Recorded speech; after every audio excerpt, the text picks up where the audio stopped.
As we welcome you to the legendary High Point Raceway and the ATV Stampede. It's round 5 of AMA Pro ATV Racing and round 4 of the Prox Racing Parts ATV Motocross National Championship presented by CST Tires and AMA National Championship. Today, the world's greatest ATV stars take to this legendary course and these legendary soils, the second oldest stop on the ATV Tour. And, of course, with that, this 2016 championship title really starting to heat up for a number of the different classes that we have out there, including our AMA Pro ATVs. There are 28 points that separate Joel Hetrick from Chad Wienen, who is your current points leader right now.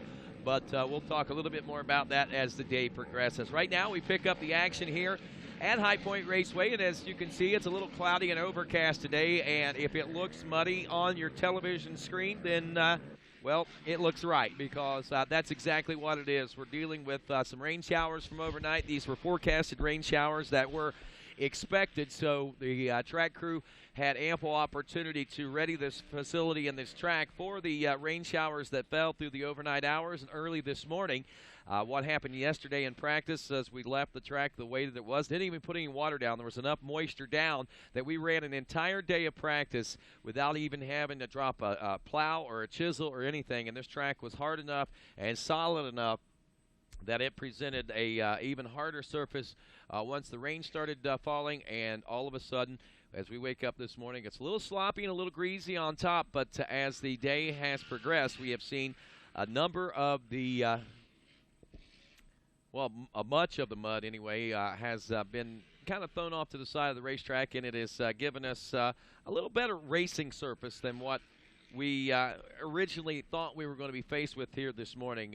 We do have our 50 and 70s running on alternate courses today, but the rest of our amateur classes are racing right here on this particular racetrack, and we're in the process of witnessing it all underway for ourselves right now, as it looks like we just wrapped up with the college 16 to 24 division. By the way, Cody Ford, Grayson Eller, Jacob Stevens, Manuel Andujar was 4th, and Casey Beaver in 5th. Alec Miller was 6th, Wyatt Hoffman 7th, 8th was Corey Powers, 9th was Nick Ortiz, and looks like Martin Gramegna was your 10th place position. So here we are, college 16 to 24, going next to the 70, well, I guess the 70 Open have been moved over to the other track, so I'm assuming that this is race number We should be 10. on race 10, which should be the Yep, schoolgirl. This does not look like girls 8 to 13. It does not look like girls by no stretch of the imagination. It could be the 125 8 to 15. We do have a couple of classes on the track at the same time right now. Rodney Tomlin joined down by Johnny Gallagher, and Casey Greek will also be joining us here throughout the course of the day today. But right now, it is Braden Shimon on the number 02, Christian Clark, the number 14 out of Moyock, North Carolina, 58 Braden Lawless out of Bell Buckle, Tennessee, and Tom Ebdon, the number 70 out of Mulmer, Ontario, Canada. You know what, Rodney? I believe this might be Division 2 of our college 16 to 24 class. That's what's messing us up a little bit here. I can tell by these machines they are definitely 450s. It's Production B. Production B, okay. Well, that makes no sense because Production B ran the first this morning. Well, we've... I'm saying up next is on the timing and scoring that Production B is on the track and Production C is next. Production C ran second, so that is obviously off if you're watching timing and scoring. Yeah. Oh, look at this, Rodney. We've got our second place rider over in the ruts, and it appears that we've got a little bit of a mix-up with timing and scoring, but we do believe this to be the Division 2 of our 16 to 24 class that is actually on the track. And look at the carnage that this has caused. We had one rider go over, so now we've got our rider out front, which may in fact be Jaron Cochran. I think the issue is he's running 2 classes here, possibly 16 to 24 and also Production B. I can't say for sure. Actually, I believe that may be Drake Coling. Oh, now we've got a correction. Perfect. So Drake Coling out front, the number 798 machine. That was Peyton Lingle there in the second place spot, the number 733. He was the rider we saw upside down in that corner, Rodney. Yeah. If you caught that on screen, he charged just a little bit too hard into those ruts, and he carried his speed. Next thing you know, he was up on 2 wheels, creating a little bit of a bottleneck. Almost some GNCC terms there. But so right now, it's smooth sailing for the 798 of Drake Coling out front. And Rodney, I hate to say it, but look what's falling from the sky.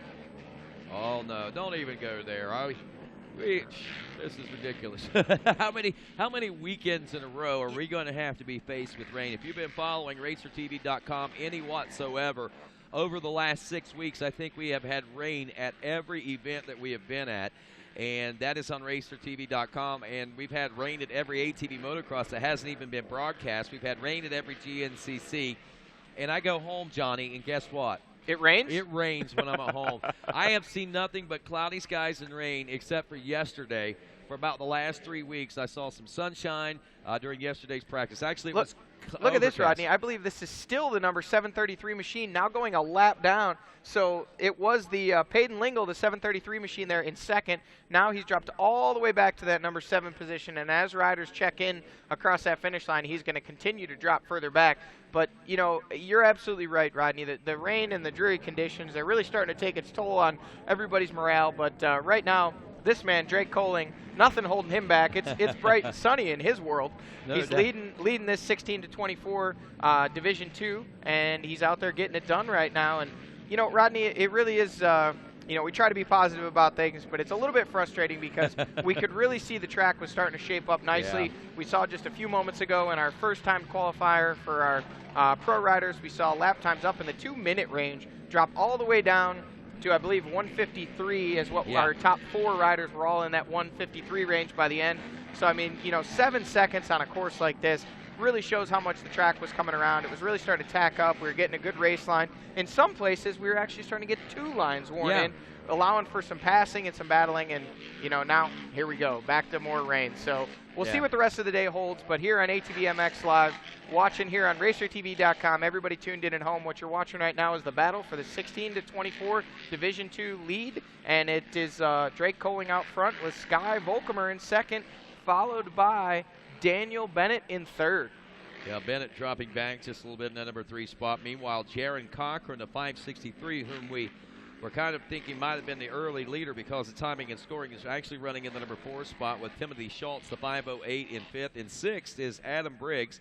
7th is Brogan Geyer. And Peyton Lingle does still have the 8th and final transfer spot, even with only 1 lap complete. So it looks like some folks pulled out of this second division, which is going to make life a little easier for guys like the 733. Yeah, absolutely. And we see it looks like he did just get that machine fired, and I believe he is now right behind our leader of Drake Coling. Unfortunately, he is 2 laps down, so that just goes to show, Rodney, really costly mistake there for, you know, Peyton Lingle. You know, he was in that number 2 spot battling for the lead, got a little overzealous into that corner, put that machine upside down, and took 2 complete laps for him to get that machine refired. So, you know, really taking smooth lines and being consistent out here in conditions like this pays off. And unfortunately, when you make a mistake, you really pay for it big on a day like today.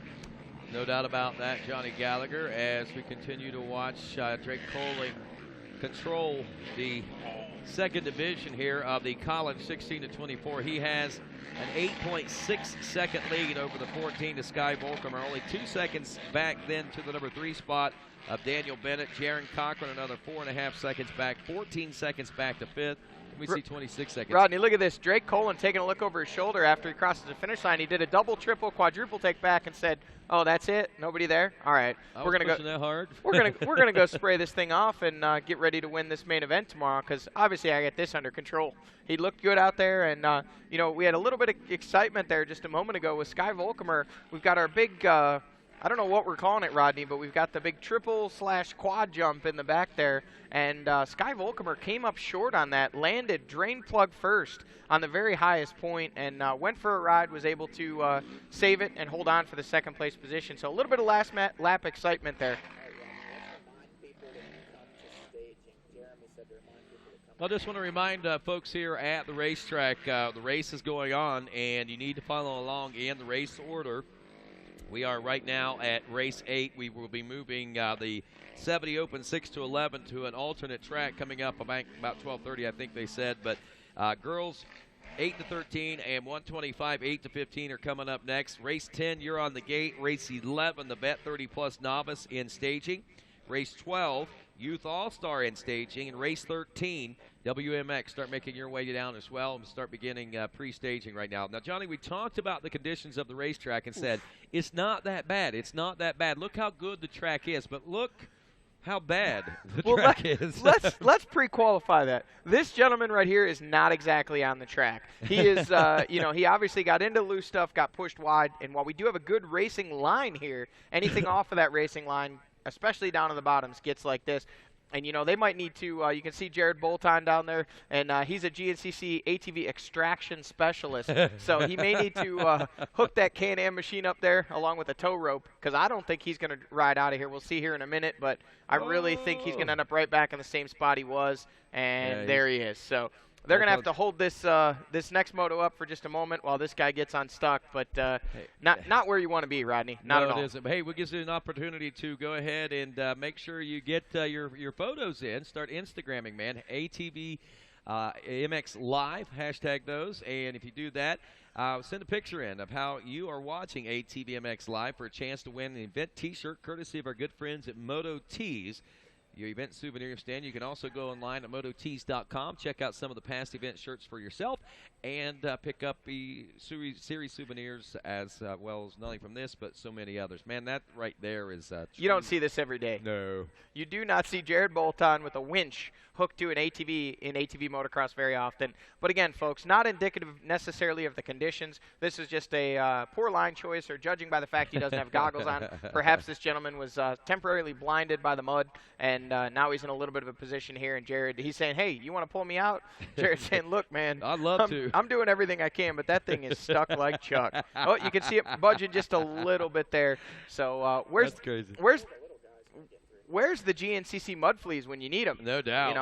We're in the heart of GNCC country here, folks at home listening. If you're a GNCC mud flea, hop in your car, hop in your truck, head on over here to the ATV Motocross at High Point. We'll get you on TV on ATVMX Live on RacerTV.com here from Mount Morris, Pennsylvania. We can, we could really use some mud fleas here because the track crew doing everything they can to kind of get things cleared off. And as we had spoken about a moment ago, Rodney, we've actually had to relocate our youth riders over to a different course. I believe the course that they use for the Pit Bike Nationals at the High Point motorcycle race here that'll be coming up here in just a few weeks. So they're going to go ahead and I saw them running in the track and prepping things over there for those guys. The conditions just a little bit much for those little machines. Well, we got some upcoming live shows here on RacerTV.com we want you to be a part of. Next Saturday, we will be broadcasting the John Penton GNCC ATV show that'll all get underway about 1 o'clock. Hopefully conditions will be better, but I don't mind. Let it rain. I'm not crossing my fingers because John Penton is usually a mudder anyway, and long-term forecast is calling for rain, so that's nothing to be excited about. But John Penton GNCC UTV racing will be taking place around 4:30 or so on Saturday. You can catch that live here on RacerTV.com. Also on Sunday. Next Sunday, we'll be running the John Penton GNCC bike race, the two-wheel action. And Saturday, June 11th, we'll be at the Tomahawk GNCC a few weeks from now. Now, just for folks that didn't catch the last two GNCC races, or the last GNCC race, ATV and motorcycle, we had two of the most epic battles that we've seen in the new era of GNCC, I think, to be honest with you. Had a three-man shootout basically down to the wire between Chris Borich, Adam McGill. Actually, it was a four-man shootout. There was Adam McGill, Walker Fowler, Chris Borich, and Bryson Neal on Saturday. And then on Sunday, and I encourage you, go back and watch it on RacerTV.com. That's worth a go back and watch in the archives. A lot of action. They were on camera a lot. Very well-designed racetrack, and good for cameras and TV for sure. And then on Sunday, it was Caleb Russell, Josh Strang, and Thad Duvall that were tossing back and forth. And, wow, well, you know, they finally sorted that one out as well, and it looks like we finally got this sorted out here on the racetrack. We got that fella out of the hole there. Yeah, it took quite a bit of manpower and machine power. We can see our ace extraction expert, Jared Bolton. He's going to get back into position and hopefully not have another victim here for a while, but that rider's going to work his way around and finish up that last lap in the College 16 to 24 Division II. A little bit of troubles for him, but he's going to end up making it to the finish line. So then conditions like this, that's a good day. But, Rodney, you were saying, the battles that we've seen the last couple weekends here on Racer TV, if we go back 2 weeks ago, we got to see one heck of a battle here on ATVMX Live on RacerTV.com. Yes. With, Joel Hetrick taking the overall win, Chadween in second, and those two swapping moto wins. So it was almost like one of those weekends where, you know, you come in with high expectations of some things changing up, but they really just traded out the points, traded out the motos, and left kind of in the same position that they were with, you know, Joel Hetrick gaining the overall win. You got to believe that, you know, maybe that swings the momentum a little bit in his favor, especially coming into a place like this. You know, as we watch this 70cc Open 6-11 class, I believe these guys decided they wanted to give it a go on the big track rather than. I think that they're probably second-guessing that about right now. I know Dad is probably thinking, oh, why did I push for the big track? Well, Rodney, you know, I got to be honest with you. I was down there, and I won't mention any names, most of them, because I don't know, but the few that I do, there was a bunch of mini parents down there kind of protesting the fact that they were going to be moved to a smaller track, and they said, you know, hey, our kids can handle it. You don't need to move them over to that track. They're, you know, we have no doubt that our children can go out and ride this course. And, you know, some of them, obviously, like our leader here, you know, he's proven he can get it done. But the fact that over half of the field is stuck on the start straightaway does not bode well for their decision to push the fact that their kids could handle this track. That one dad, that 58's dad, has got to be pretty proud. See, I told you he could make it. Yeah, he's making it look easier out there right now. Number 58 is, do we have our sheet here, Rodney, to see who that actually is? I know we'll be seeing him check in here at the finish line, but we got a couple minutes till that happens. We need to give this guy some love right now because he's looking like a pro out there. He says, hey, you guys want to talk about Chris Borch, Adam McGill, and Walker Fowler knowing how to ride the mud? Watch this. He said, I got this dialed in, and he's making it really look easy. He's got about a half a track lead right now, and he's only about a half a track in. So he's really showing the way to get it done as he works his way over that big step up in the back there. And we'll see who that rider is when he checks in here in just a moment. But as we're watching him on screen, you know, he's doing a great job picking good lines and really staying clean out there. He's got that white mud suit on. I don't know, what is that, Rodney? A painter's suit, or what would you call that? I think it is that they do have those painter suits and stuff, those chemical specialist suits that seem to tar off these things very, very well, the mud conditions and things like that. So, you know, oddly, Johnny, I've got every paper for every class except for race number 9. Well, we should have it here in just a few seconds because he has crossed the finish line. Timing and scoring should be picking up the transponder on that number 58 machine. As our screen refreshes here within a few moments, we should see who our leader is. But again, we still don't even have a second-place rider who's made it more than a quarter of the way around the track. So, you know, again, it's the conditions are not that terrible for our big machines, but for these little guys, you know, perhaps a little better off on the little track. Yeah, and then, even our leader having some trouble negotiating the double jump behind the finish line section. He's trying not to run over that Cheruby's track marker. Look at that, Ken Hill in the perfect position to get the shot. But if he can get moving, he's got a big old lead, so he should be all right. But right now, he's really having some struggles. He got her loose, at least for the moment. Let's see if he can get up this next knoll. Oh, I don't think he's got it, Rodney. He's in big trouble. He got it from there, but he don't have it now. Yeah, he's. Wow. Oddly, you know, this might be a good time to take a look at some of the youth racing that we saw there yesterday. That's Braden Lawless, by the way, the number 58 out of Bell Buckle, Tennessee. They're in the number 1 position. And there's Braden Shimon checking in now, the 02 out of Williamsburg, Virginia. We've got 2 traversing the track now. The gap says 8 seconds.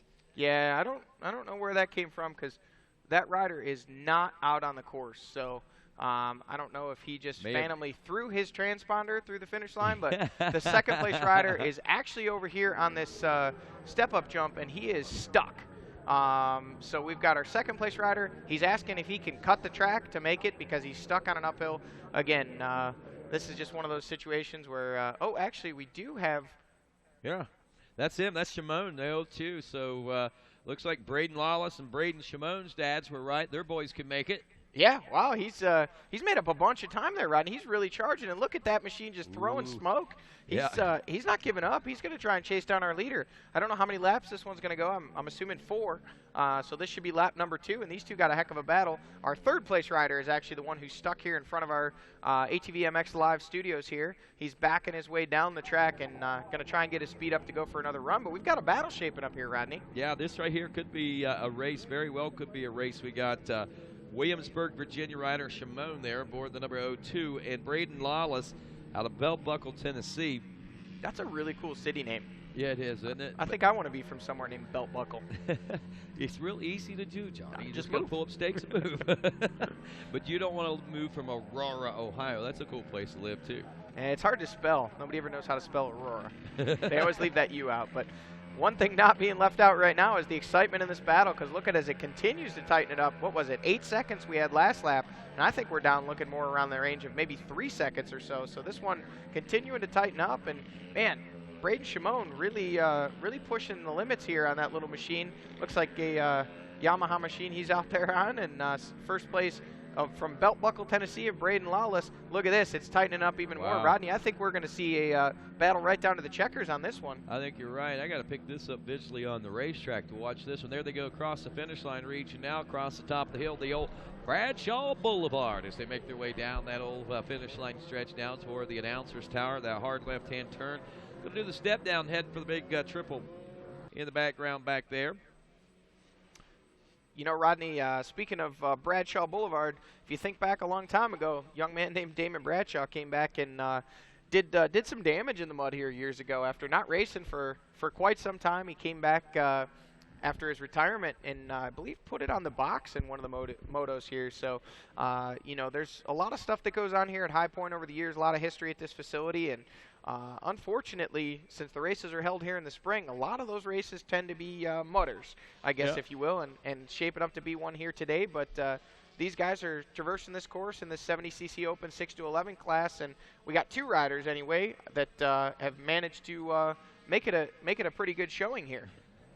I wonder how many of the dads are now second-guessing that decision. Well, I don't know how many we had entered in this, but it looked like there was 6, 7 maybe that took off the starting line, and only 2 have made a lap. So, again, this is one of those moments where, you know, little Johnny, you know, he's a great rider, but sometimes his machine just isn't up to these conditions. And, you know, these 2 guys, obviously, their machines are, and the riders are as well. Right. The rest of the riders really struggling. We've got our track crew out there trying to get some of these guys. It looks like they're having fun. Watch Shimon right now, man. He looks like he's riding a roller coaster out there right now, going in and out of these turns. He's just hitting his marks and hitting his lines just the way that he wants to. And every time it seems like he's gaining a little bit there on Lawless. But Lawless is keeping just enough of an edge keeping enough of an edge right now. Momentum might have slowed down there for Lawless as Shimon really got some good momentum over that jump and kept that gap closing up just a little bit more.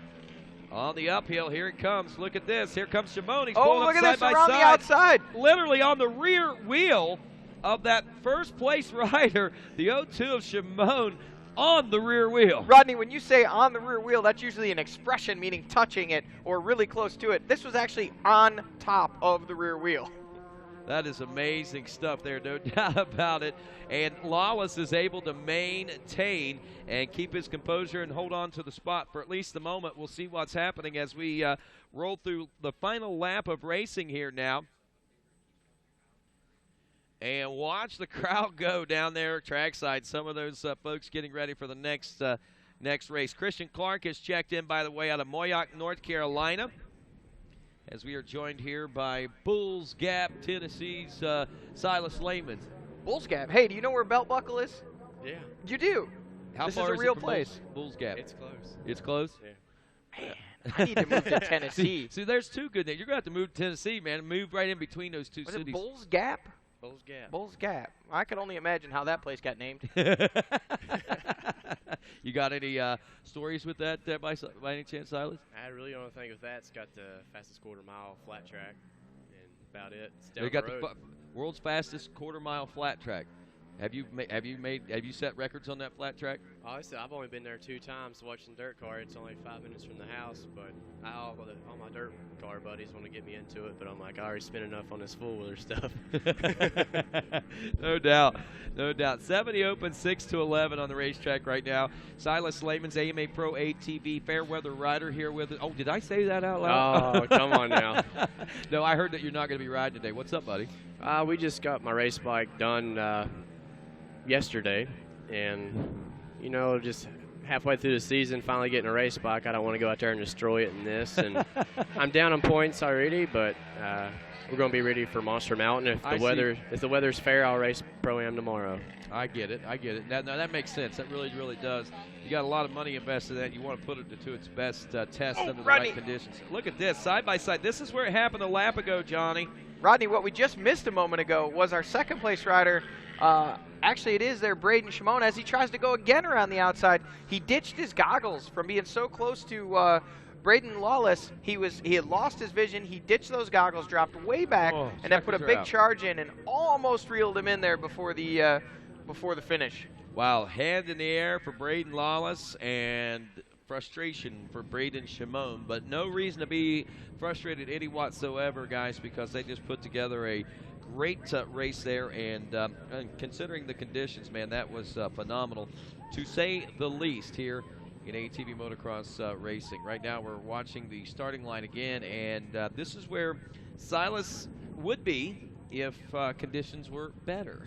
And again, like Silas says, he's down in points a little bit, so you really don't have a whole lot to gain here if you do ride today, but what you do have is a lot to gain later on if you can take that fresh new machine and perform at optimal levels. I get it, man. I totally get it, and it makes a lot of sense to me. So right now, as we check in with these guys, lap times in the 153 range. We had Chad Weenan with the lead there. I think he had, what, a tenth and a half second lead over the second fastest rider, Ronnie Higgerson, if memory serves me correct. And then I think third place was John Natale. John Natale coming in with the last lap heater there and taking over the third place spot ahead of Davey Hagsma. And those were the 4 riders you had in that 153 second range, Rodney. So that really shows a lot to have 3 riders in the same second. And, you know, we've got a unique perspective here with having Silas with us. You know, on a day like today, with the muddy conditions that we have, I know a few of the riders considered even maybe not going out for time qualifying number 1. You know, I'm sure everybody obviously going to be out here for time qualifying number 2. And a lot of people would say, well, it's just qualifying. But Silas, you know, there's a little bit more to it in conditions like this, obviously because the start incredibly important. And, you know, with this high point facility, you've raced here a number of times. How do you feel this start shapes up? And with these conditions, how important is it for these guys to put in a good time, get a good qualifying spot? Because ultimately, that determines their gate pick. Oh, yeah, I've been struggling all year with my time qualifying, and everybody knows you got to get a gate, get a start. You're going to be out there because right now it's one line. The gates itself, I was down there just a little bit ago with my brother. The gate itself is perfect, but once you get out, it's just a slop. But get you a good start in these motos. Hold your, like, keep good line in the insides is really working right now. And just like I said, a good lap times, you're going to get a good gate pick. So with our time qualifying number 2 going to the line, we saw a little bit of a mix of choices as far as tires and setups for time qualifier number 1. We had the vast majority of the guys out there were running the larger off-road kind of tires. We had, I believe, 3 guys that were out there on the smaller 18-inch rears, 19-inch fronts, or 20-inch fronts, whichever it is that they run. There we see one of our flagmen doing a little relaxing. You can see he's in the danger zone. He's got a little bit of spray from people getting wild over that tunnel jump. But as we were talking, we see the number 15 and Nick Janusa. He was one of the riders who did have the smaller motocross tires on for our first qualifier. Now we see he switched over to the larger XC setup, if you will, or 20-inch tires. You know, what are your thoughts on that? You feel like that's a right decision? It looks like the majority of the guys have gone with that here for qualifier number 2. To me right now, it's the track is starting to get it in good. 18s on the track right now would be a good decision, but that start, like I said, it's key. The 18s is, like I said, good on the track, but the 20s, they're going to hook up right on that start. Now, let me ask you this, because that's an interesting point I hadn't actually thought of. Obviously, for the motos, if the conditions stay the way they are, I think it's of paramount importance that those guys decide to run the larger tires for the start. But now this is time qualifying. They can take off whenever they want. So would it have been a good option possibly for someone to go out and run those smaller motocross style tires? As you said, they're going to provide a little bit better handling in the majority of this course, especially as it shapes up, as the rain has stopped falling here. So we don't see anybody that's done it, but man, that would have been a crafty move to just go ahead and say, hey, we're not worried about the start. We just want to put in the fastest lap. Nobody did it, but man, maybe somebody, we might see some riders come in, and is that allowed? Could they come in and change tires during qualifying if they wanted to? I'm pretty sure you can. You can come in there and switch out. Like I think Hetrick's actually on 18s right now as well. Is he? Yeah. I wasn't sure if those were 18s or if he was on 20s. We'll see. No, those are 20s he's on. Yes. Sorry. Yeah. No, you were right. It did look a little bit small there, but I think that's just because the rest of the machine was so packed up with mud. The TV here is it's look a little different. Yeah, it throws things off the perspective a bit, but you can see Hetrick looks like he's going to wipe those grips down and maybe possibly even look like he was thinking about tucking a towel into his waistband there. and there he's going to do it. So he's going to say, hey, if I get some mud on the grips, but right now Josh Upperman out there sending it, looking, here's an Ohio boy. You know, you talk about mud riders, and you know, I don't know of anybody that really rides the mud more than these guys from Ohio. So Josh Upperman out there sending the big jumps on the big tires. We see Hetrick and Thomas Brown coming back around to practice another start. John Natale's certainly no stranger to the mud.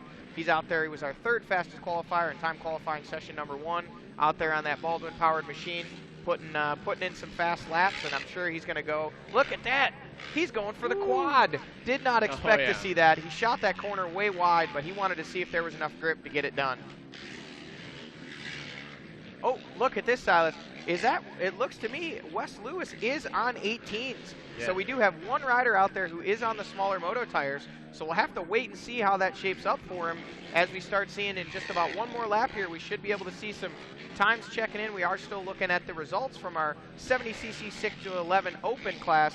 But here in just a few moments, we're going to see riders checking in with lap times for pro qualifier number 2. And look at that. Did you see there Rodney Hangerson coming through that section there in the water, just spraying up in the air, Silas? It's got to make you feel good about your decision to kind of take the back seat for this one and save that machine, possibly for that Pro-Am class tomorrow or for the, as you said, Monster Mountain Run here in 2 weeks. And that goes into the key of the mud setup. When you see all these water splashes, you got to make sure you have that air box nice and tight, no water splashing in. And that's what I prepared all last night if it was going to be decent. But that's the key right there, trying to keep that air box clean. That's your part line right there.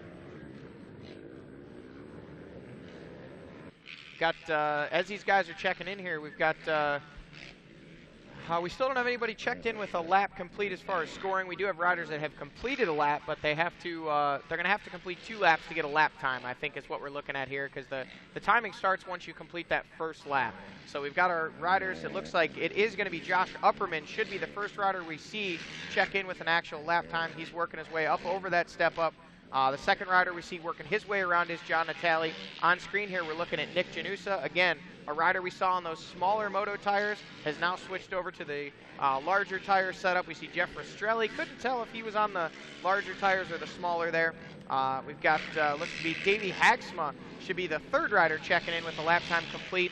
Upperman should be checking in here in just a moment.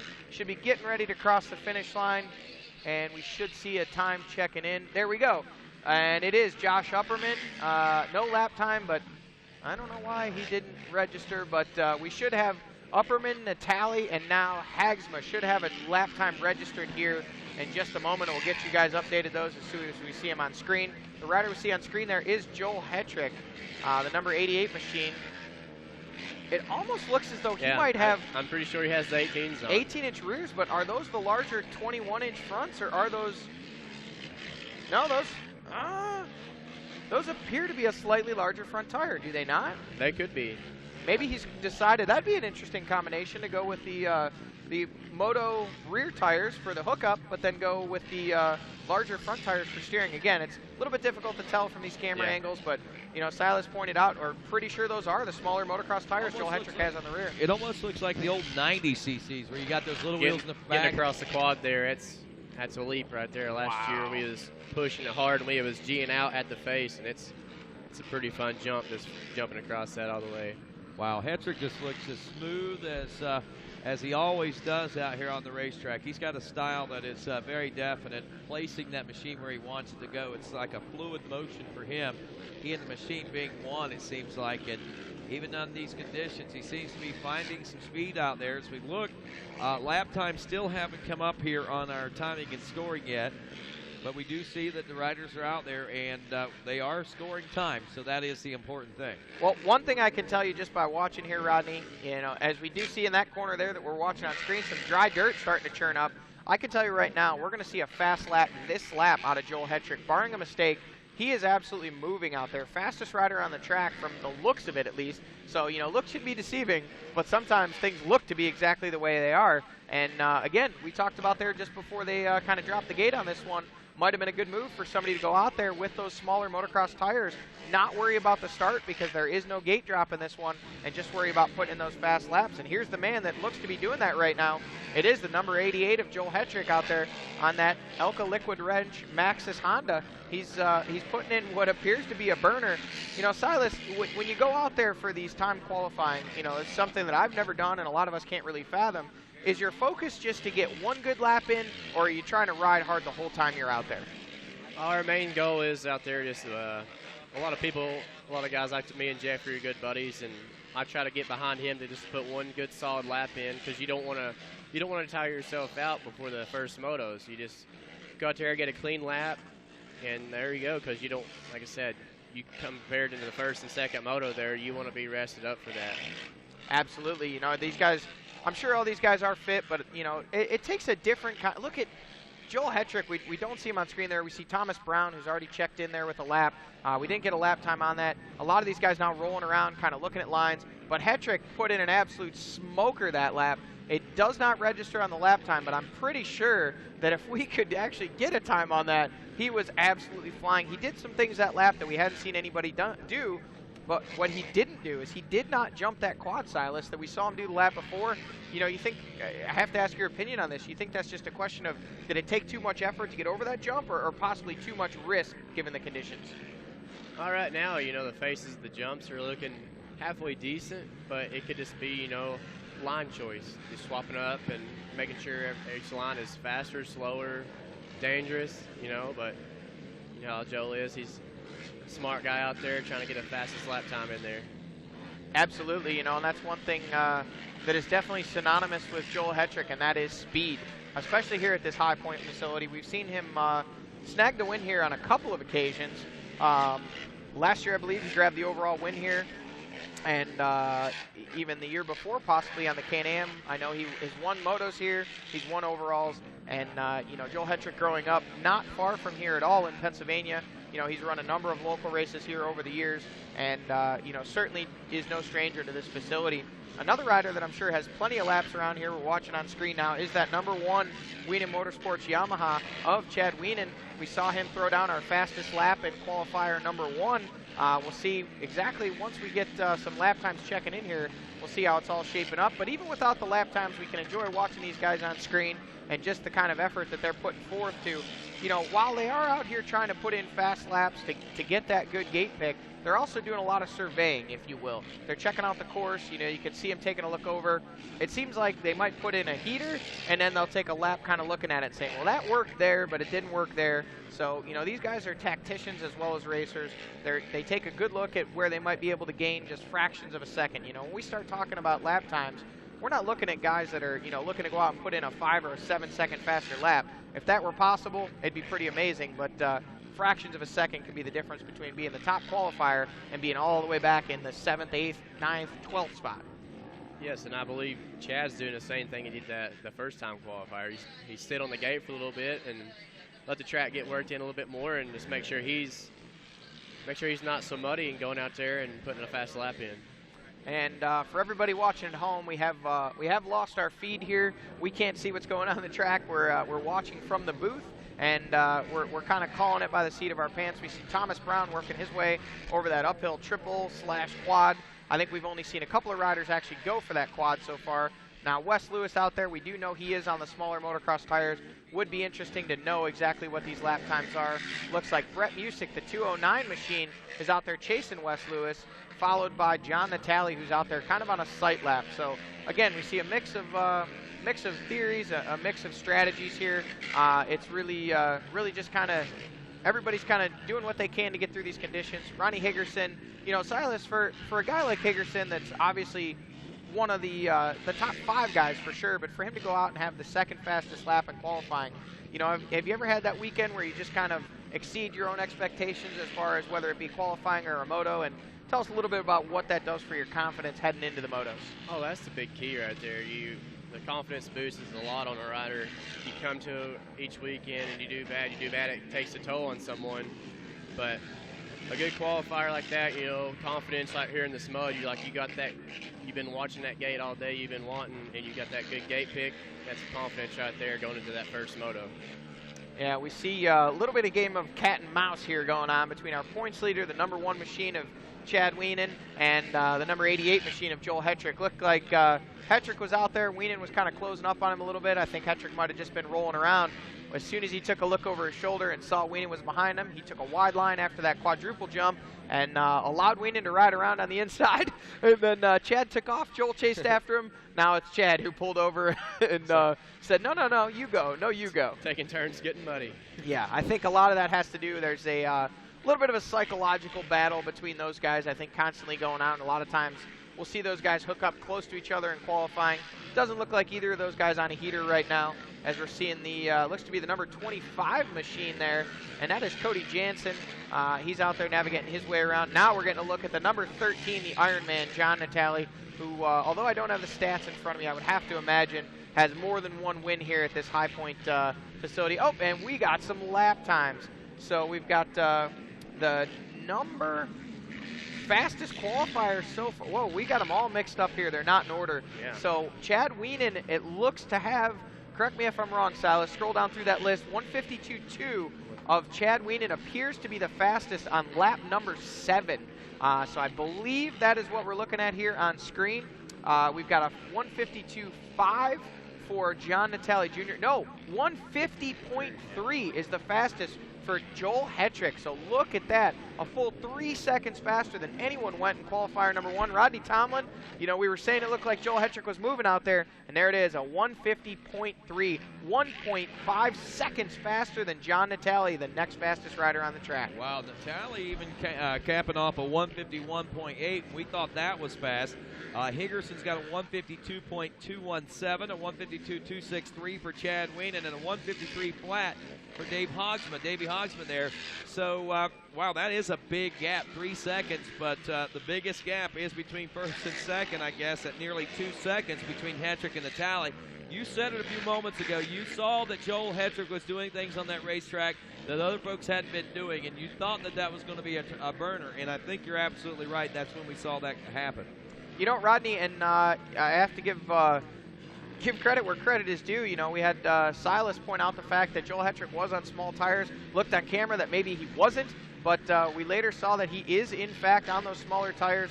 You know, Joel Hetrick always fast here at this High Point facility. No reason to think that it's just the tires, but I have to believe with as much faster as he is than everybody else right now, it is certainly a factor. It may not be the only factor, but it is definitely a factor. I mean, he's able to, if you watch him in the corners, we see John Natale on screen here, you can see these machines with the larger tires, they're having to take those outside lines, they're having to, you know, you can see that extra body roll that the machine gets. Not to mention, we haven't really talked about this, but those larger tires are heavier. They offer better traction, they offer better grip in the mud, better ground clearance, but, and here's the big but, the big but is they are heavy.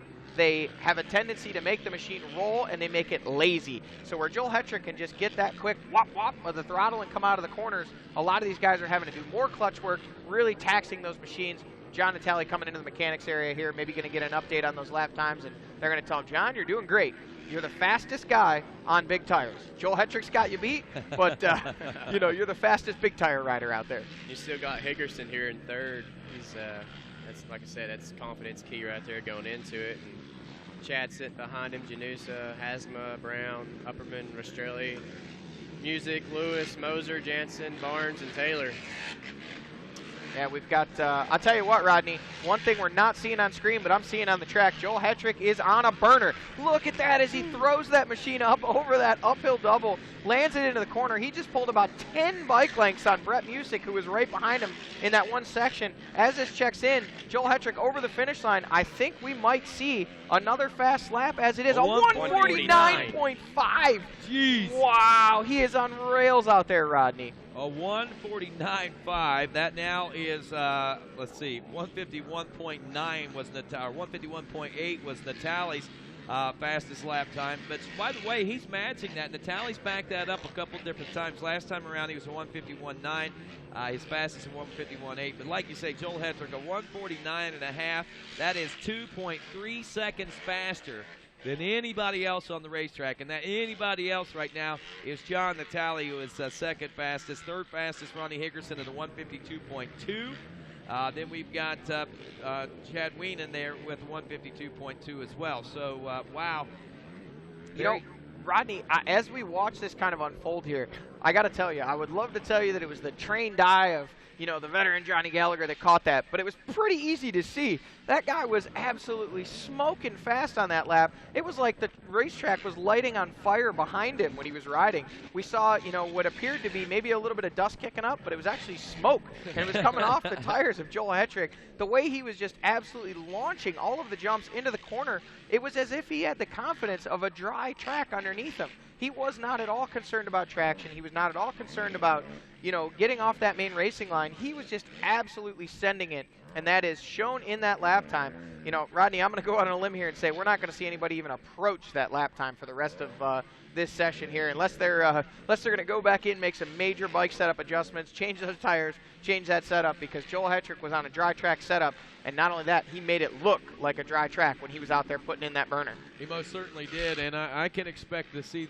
exactly what you're talking about. And, you know, watching and talking, watching Joel Hetrick's social media, watching some of the other media outlets and things. We saw earlier this week a video come out on ripitupfilms.com featuring Joel Hetrick and his drive to the championship, I guess, for 2016. And they had some pretty interesting comments that Joel Hetrick made. And basically, Joel's looking at it like a way, there's so many racetracks that I can win on, so many racetracks that he knows and feels that Chad's going to be able to win on, and there's a couple of tracks where he can get even. He's just hoping that he can win enough to be able to chip away at that 28-point lead that he's looking at right now. And you know, if you're banking on bad luck or bad things happening to Chad Wienen, history does not show that bad things happen to Chad Wienen. I don't think he finished off the podium one time last year. And that may be what it takes in order for Joel Hetrick, either that or a string of wins back to back to back to back to back in order to close that 28-point gap. But we got to remember, we're not even at the halfway point yet. We're almost there. This Rodney, is round look 5. at the style Joel Hetrick had. Silas Lane was just pointing out. He whips that machine up over that little step-up double and then does a manual wheel tap through that next rough section. We aren't seeing any of the other riders even approach the confidence level right now and speed of Joel Hetrick. And, you know, interesting, I did watch that video you were talking about there, that Rip It Up Films video, Rodney. And, you know, it's very interesting to see Joel Hetrick evolve as an athlete and as a racer. You know, we've known since Joel Hetrick was on those little CRF 150 machines terrorizing the mini ranks that he had what it took to be one of the top riders. But, you know, we saw that he had the speed. We saw that he had the endurance. We knew he was training. We knew he was surrounded by great people. But he always seemed to be just lacking that one little something, or maybe not even lacking, but, you know, some of the other riders like John Natale, Chad Wienen just had that little bit of experience that it took to be there week in and week out that Joel didn't seemingly be able to put together at this point. However, I watched that video, and you could see in Joel's eyes, you know, and it takes sometimes to step back and see that little bit of respect that he's seen for Chad's success and other riders before him that were able to, you know, really get that confidence in their corner. And like you said, approach it as a tactician, approach it as a thought-out process. And to hear him say that he knows, oh, no, Rodney, we got troubles. We got big troubles, big troubles. That is 86, I believe, Kayla Kendrick, if I'm not mistaken, that we're looking at there out of Earlysville, Virginia. Got off to a really good start there, but unfortunately she got the wrong line. And look at this. Rodney, this looks like a mud race at GNCC. We Rodney, got a bottleneck. We've got a bottleneck. We've got a bottleneck. This race is pretty much stopped at about halfway through the first lap. Now, see, moms and dads, this is why the track crew opted to run these smaller bikes out there. Now, I don't think that they looked at the girls' 8 to 13-year-old class, but maybe that might be a second guess. Yeah, it might be one where they should have, because obviously we can see we've got our entire crew here stuck in the second turn. We can see some little bit of frustration being handled here. I think they're going to maybe go ahead and call this one. Looks like, oh, I don't know. We see a lot of frustration, fists being thrown. We see Jared Bolton look like he was going to do a little bit of pushing, but he was kind of waved off by somebody there, so I don't know if that machine possibly broke. I believe he stuck himself right here. Now when we've got a 4x4 utility stuck in the track, that's probably not a track for the youth machines. But we do have one rider out there who's made it all the way as far as the step downs, And we'll get a number on that rider when they work their way across the finish line. Again, I think with the evolving track conditions, I'm sure the track crew here is going to make the best decision for which classes belong on which track, and hopefully, the parents, although frustrated, can understand that there's a reason why these calls are made.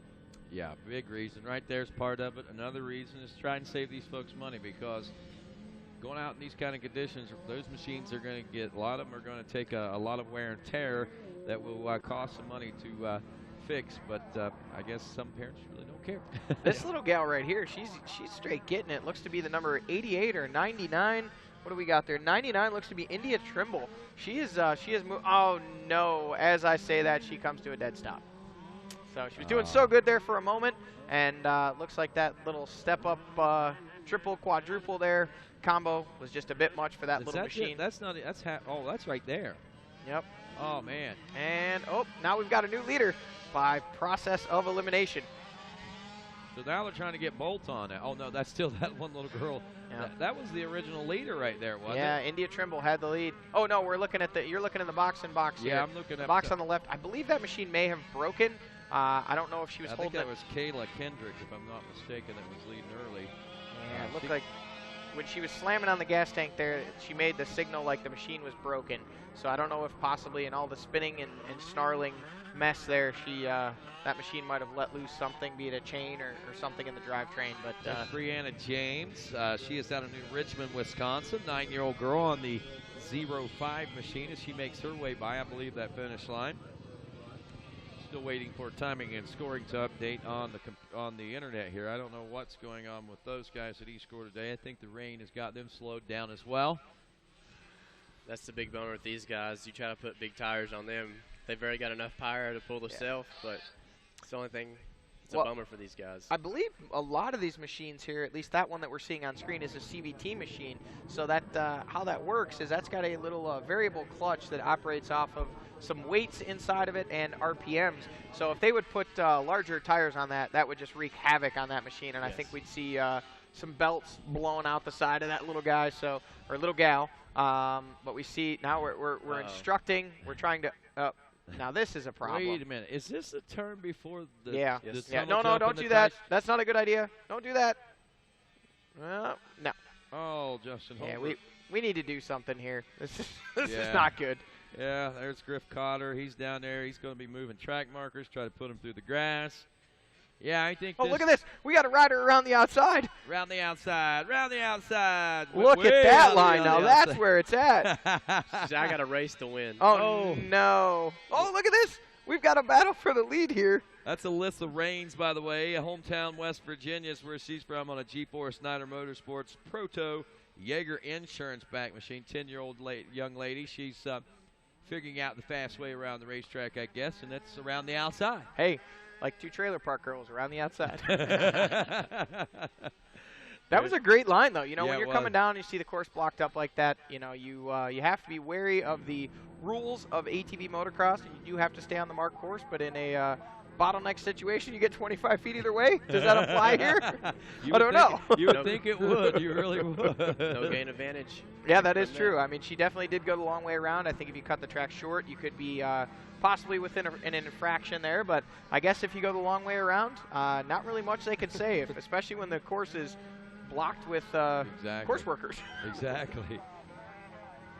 Wow, I just am beside myself right now watching this and in amazement. I really, really am. I mean, these girls are really putting forth everything that they've got and everything they can, and it just amazes me that, honestly, Johnny, I think that, you know that worse before it gets better scenario, I think we might be in that situation right now. Well, I think we saw during that last pro qualifier there, we did see the track, without a question of a doubt, getting better as it went, as was evident by the fact that we saw a couple of riders out there, specifically Joel Hetrick, on those smaller motocross tires, making it work and putting in some really fast lap times. We saw that again earlier in our 10 a.m. pro qualifier, and then it was really evident this last one. And Rodney, dare I say it, and I hate to jinx us, but it appears the clouds are maybe just lightening up a little bit. Oh, look at this. Weatherman Silas here has got his weather app out, and it looks like the storm front has maybe broken up a little bit, and we've got some clear-ish air headed our way. So that's definitely encouraging for everybody here. Oh, let's not back out that far because that doesn't look good. Let's just zoom back in on the little part that we can see there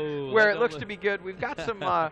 So we've got an interesting array of colors headed our way from the west, but for right now, we've got some clearer-ish weather headed this way. I love the words you create. Look, man, I'm trying to be optimistic here. Boy, big Chad Weenan, he was covered in mud. We saw a shot of him there over in the pro pits. They're getting prepared for Moto 1 right now, trying to knock down the heavy muds and things off of his boots and his ATV out back at the Weenan Motorsports rig. But man, this is a challenging day for everyone here today. There's that outside line again. She's got that dial. Now she's just gone ahead and took it all the way to the top of the hill. We see one of our other riders trying to navigate the water truck path. So again, this is still a struggle for some of these guys, but our leader, Alyssa Raines, making it look easy out there. The number 113 machine. She's got that sweet outside line there after the start where she carries her speed up the water truck path, and in conditions like this, you got to do what you got to do to make it to the finish. And they're doing a great job of it. And there is your number 113 machine out front, leading the way. And she's a little boss out there, getting it done. She's not affected by the weather. She says, "Dad says if I win, I get ice cream." So there is Raines, Brianna James, India Trimble is third, Shelby Shimon is fourth right now, Logan Mayfield in fifth. And we see old PT Paul Turner. I believe he is knocking the mud off the 88 machine of Joel Hetrick, quite possibly, maybe even Davey Hogsmus, 422. But regardless, old PT down there making sure those guys are ready to go in the Maxxis Elka Liquid Wrench Hauser Honda team down there. Rodney, is he washing that thing or is he cooling it down from the absolutely smoking fast lap time that Joel Hetrick put in? I don't know that I've seen riders get this stuck in a GNCC, to be honest with you. Well, if you tune into the, I don't know if it was the GNCC Instagram or Ken Hill's Instagram. Oh, mercy. There was a picture. Did you catch that this week? Yeah. See if you can find this quad that was regrammed by Dirt Wheels and a few other media outlets.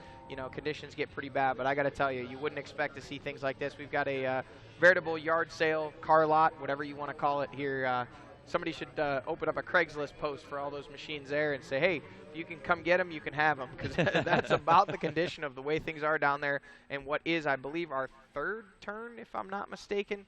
Things are pretty rough down there. And this rider will be working their way up on that section here in just another moment. So we'll see if she remembers that great outside line. Alyssa Raines, she's leading. She's got that number 113 machine singing. She's picking some interesting lines, but she's making them work.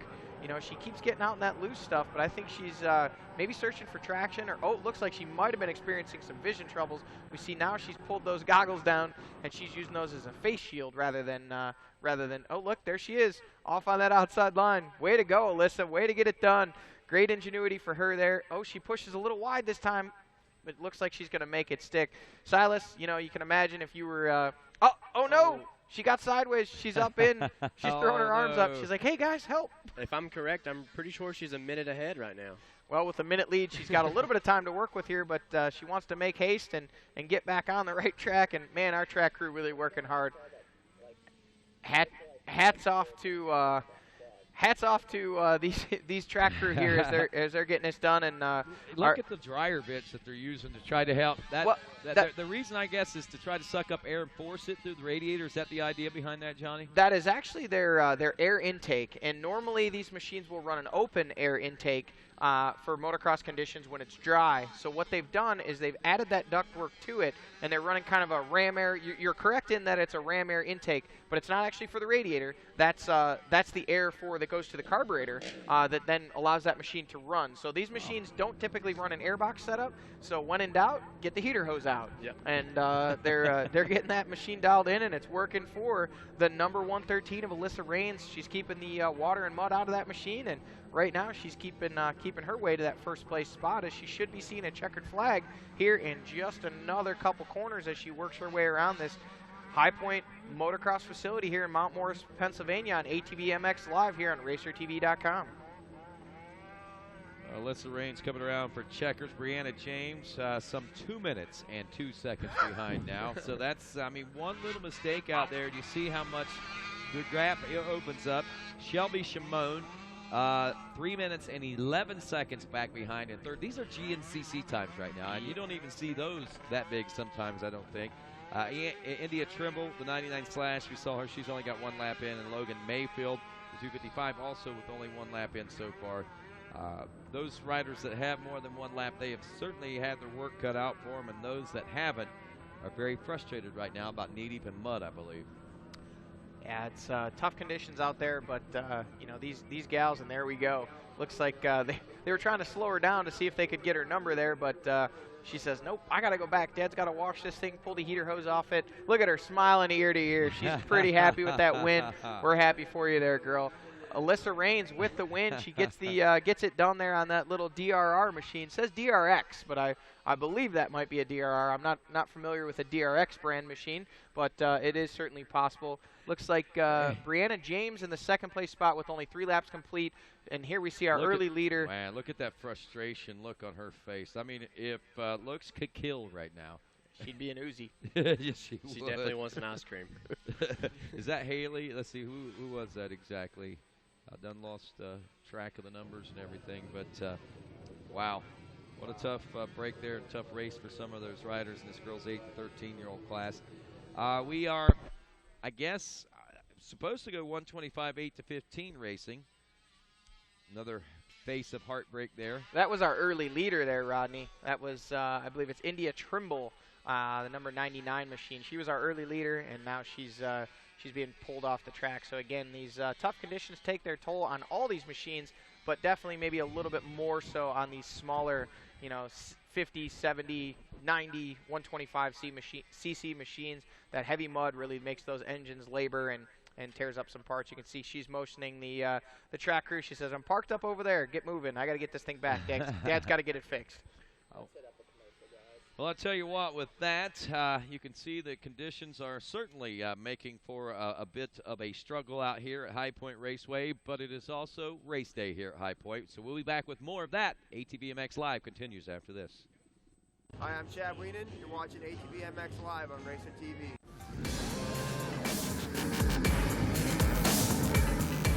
At Rocky Mountain ATVMC, we want to help increase rider participation at your next race, rally, or club event with our free Race Gas program. Join Race Gas, and every rider that signs up for your event or club gets a free $10 gift card to Rocky Mountain ATVMC. It's that simple. RockyMountainATVMC.com. Get ready. When it comes to guarding your engine, AMSOIL offers the next level performance enthusiasts demand. AMSOIL provides 75% more engine protection against horsepower loss and wear than required by a leading industry standard, extending the life of pistons and cams. Give the vehicle you love the above and beyond protection it deserves. AMSOIL, devoted to protection. Prox Racing Parts is your hard parts source. Prox has you covered from your engine and drivetrain to your chassis. All parts are manufactured to the highest quality standards to meet or exceed the OEM standards. Prox releases new product lines throughout the year, so you won't want to go anywhere else. Find the nearest Prox dealer or distributor near you by going to pro-x.com.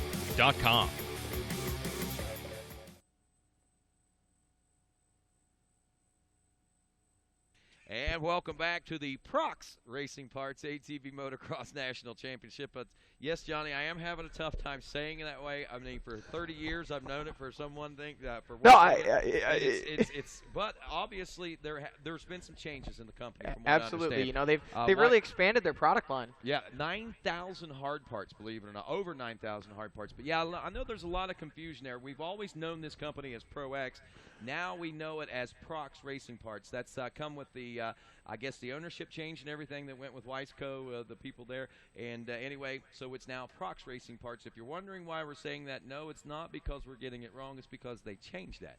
But it's still pro-x.com if you want to find them on the World Wide Web. So just to give you an idea to kind of separate that, because I know there's a lot of people right now that's saying, That's not how you say that, Rodney, but that is how you say it. Well, we do have a little bit of track work being done out there.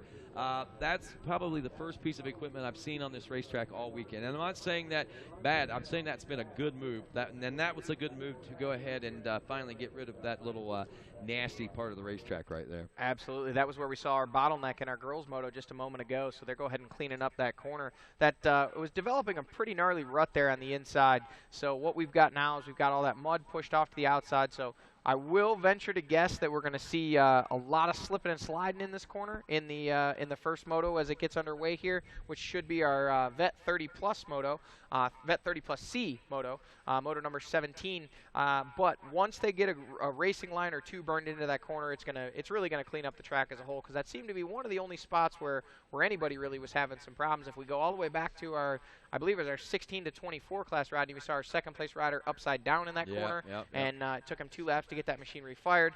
Then the 2 motos after that, especially the youth motos, we've seen a lot of bottlenecks in there. So there was just 2 lines. Now they've opened it up. They took that hump out. They pushed all that mud so that the outside line of our previous moto winner, Alyssa Rains, will not be in play here for this moto. They're going to make that inside line back good, and you can see that. Look, is that? I can't tell if that is Randy Polster. Yeah, that's Randy. Yep, Randy out there doing the track work on that machine, slipping and sliding that cat dozer around like he knows what he's doing with it.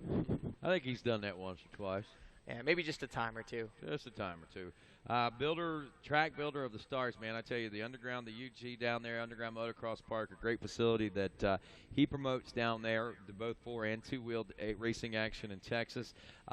Then, of course, we see him at various races across the board. We're talking Pro Motocross National 2 wheels. We see him here at the ATV Motocross Nationals. I mean, he is a busy man. And in the meantime, he builds tracks for the stars. He builds their Supercross practice tracks, their motocross practice tracks, you name it. I mean, this guy is a busy man. And to have him at an ATV Motocross National is certainly a privilege for us, I believe. Absolutely, and Randy Poulter has come out of, for many of us, relative obscurity in the last couple of years.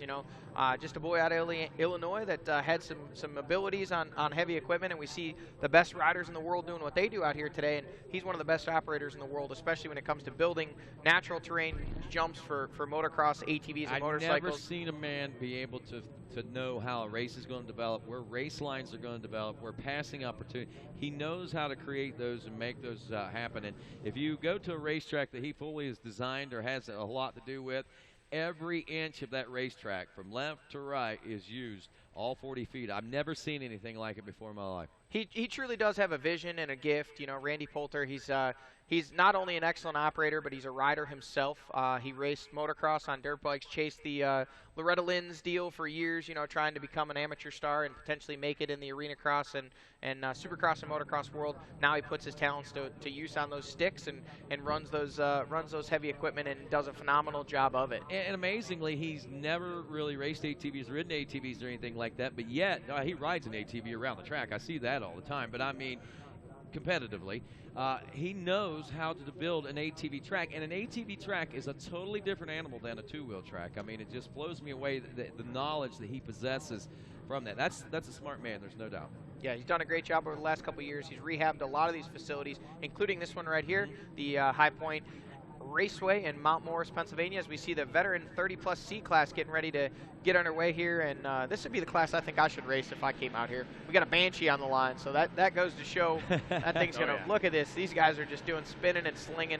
Silas, imagine being in the back there and just seeing that mud rain down. We got one of our riders basically stuck on the start straight over, but it looks to be a Suzuki out front and a white one at that. Got to feel comfortable for you. Oh yeah, Suzuki's all the way for me right now, and that's just what I'm comfortable in, and I guess this guy does too. Is Suzuki man for life. And hey, by the way, just to let you know who's out there on the track, then we'll sort them out there, Johnny. The 0, Brian Jenkins out of Warren, Ohio, on a Wheels Up Girls HMF Hauser Racing Back Machine. The 03, Justin West out of Hubbard, Ohio. The 7X, Chris Anderson out of Sandwich, Massachusetts. 31/Mitch Krinkle out of Worcester, Ohio. 32 is Timothy Nadarani out of Philadelphia, Pennsylvania. The 47, Jerry Turpe from Lebanon, New Jersey. The 74, Sebastian Foce out of Argentina. We got the 83, Dustin Deckard out of Heltonville, Indiana. 247, Patrick Johnson from Berlin Heights, Ohio. And 316, Daniel Dominizuski.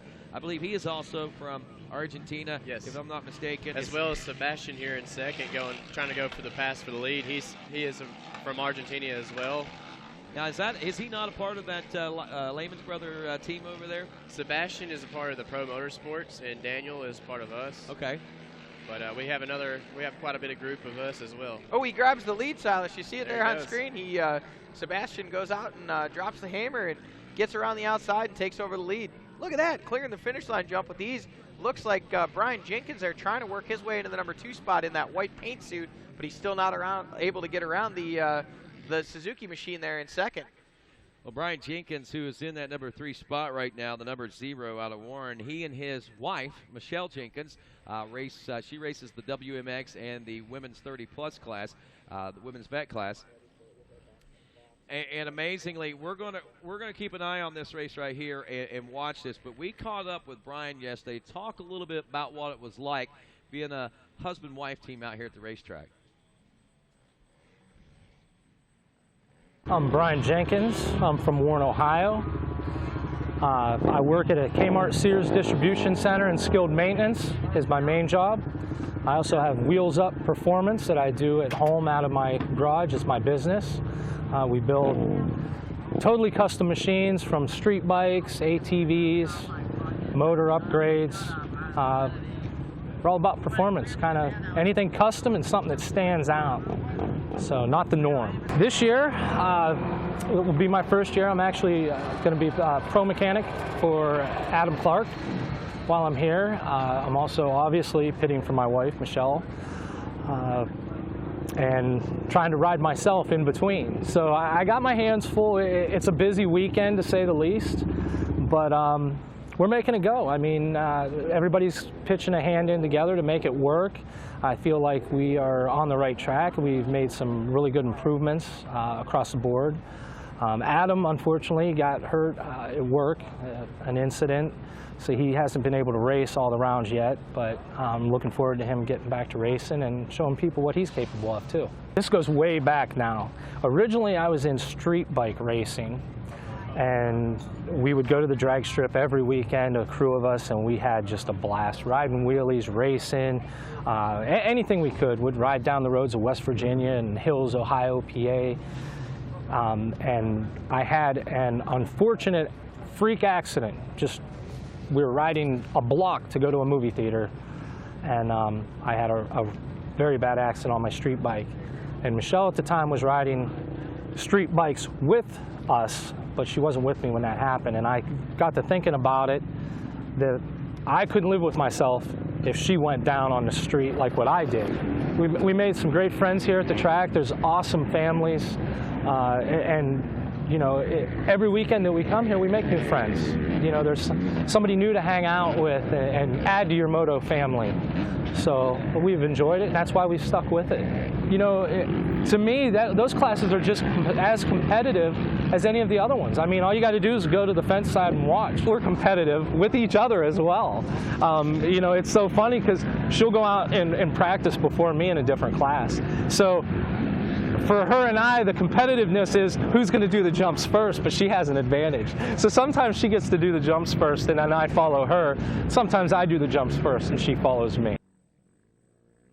Pretty interesting perspective, a husband and wife duo, both in their 40s, racing out here at the ATV Motocross Nationals. Right now, Brian Jenkins in the number 3 spot on the number 0 machine. He trails by about 3 seconds, 2.5 seconds behind Foce and Johnson, who are battling it out for the number 1 spot right now, just ahead of him. The 247, Patrick Johnson out of Berlin Heights, Ohio.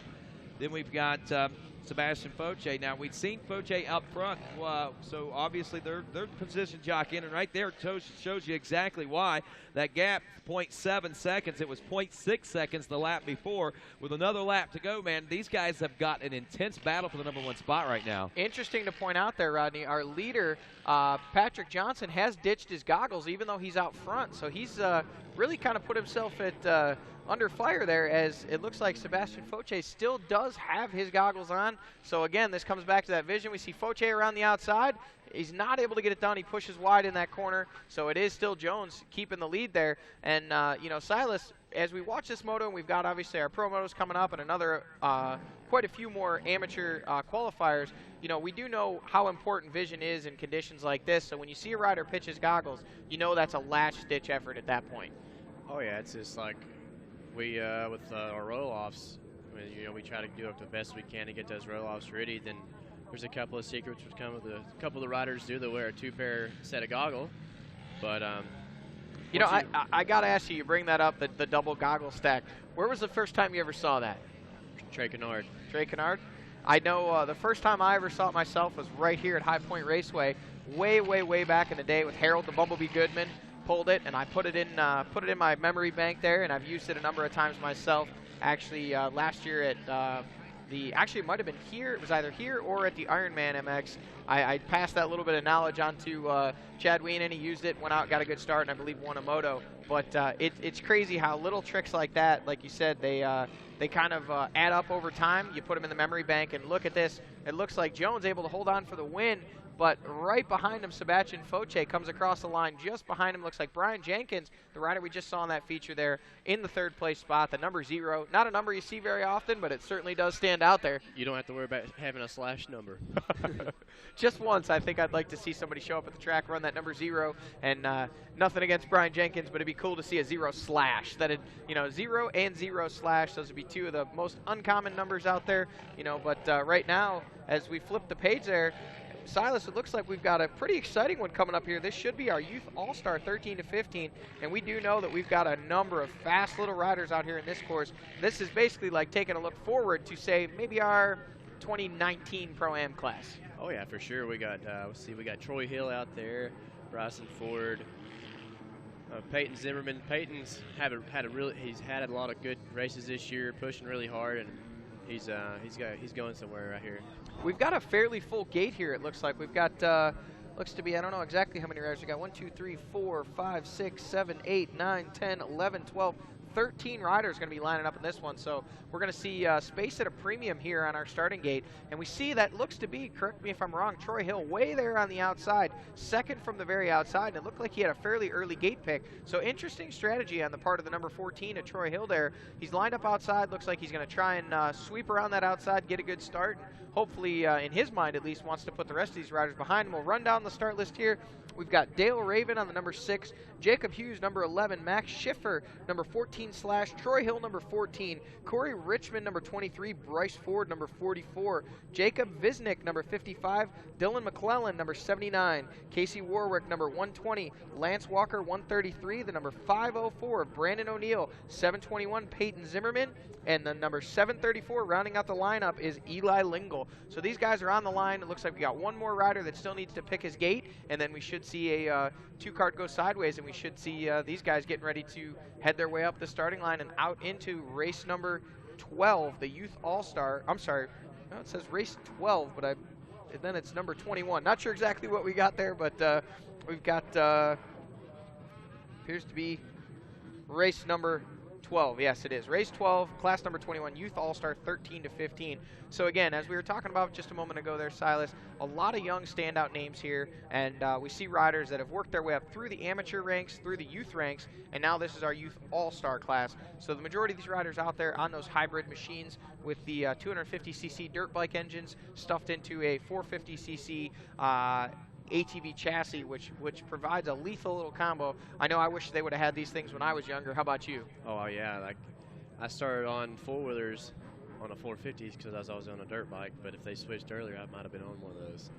Yeah, and it looks like these guys are starting to warm these things up, but I agree 100%. You know, to see the machines that these kids get to ride these days really makes me jealous of the days I was out there on an LT80 at 15 years old, because that's all we were able to ride. Yes. But enough about that. Here we go. The board is sideways. The gate is down, and it looks like our riders on the inside getting a good drop there. And, and you see things are starting to tighten up there. Looks like that outside line didn't exactly pay off for the number 14 at Troy Hill. Looks to be one of the Root River riders out front there. I'm not sure who that is. Is that Bryce Ford?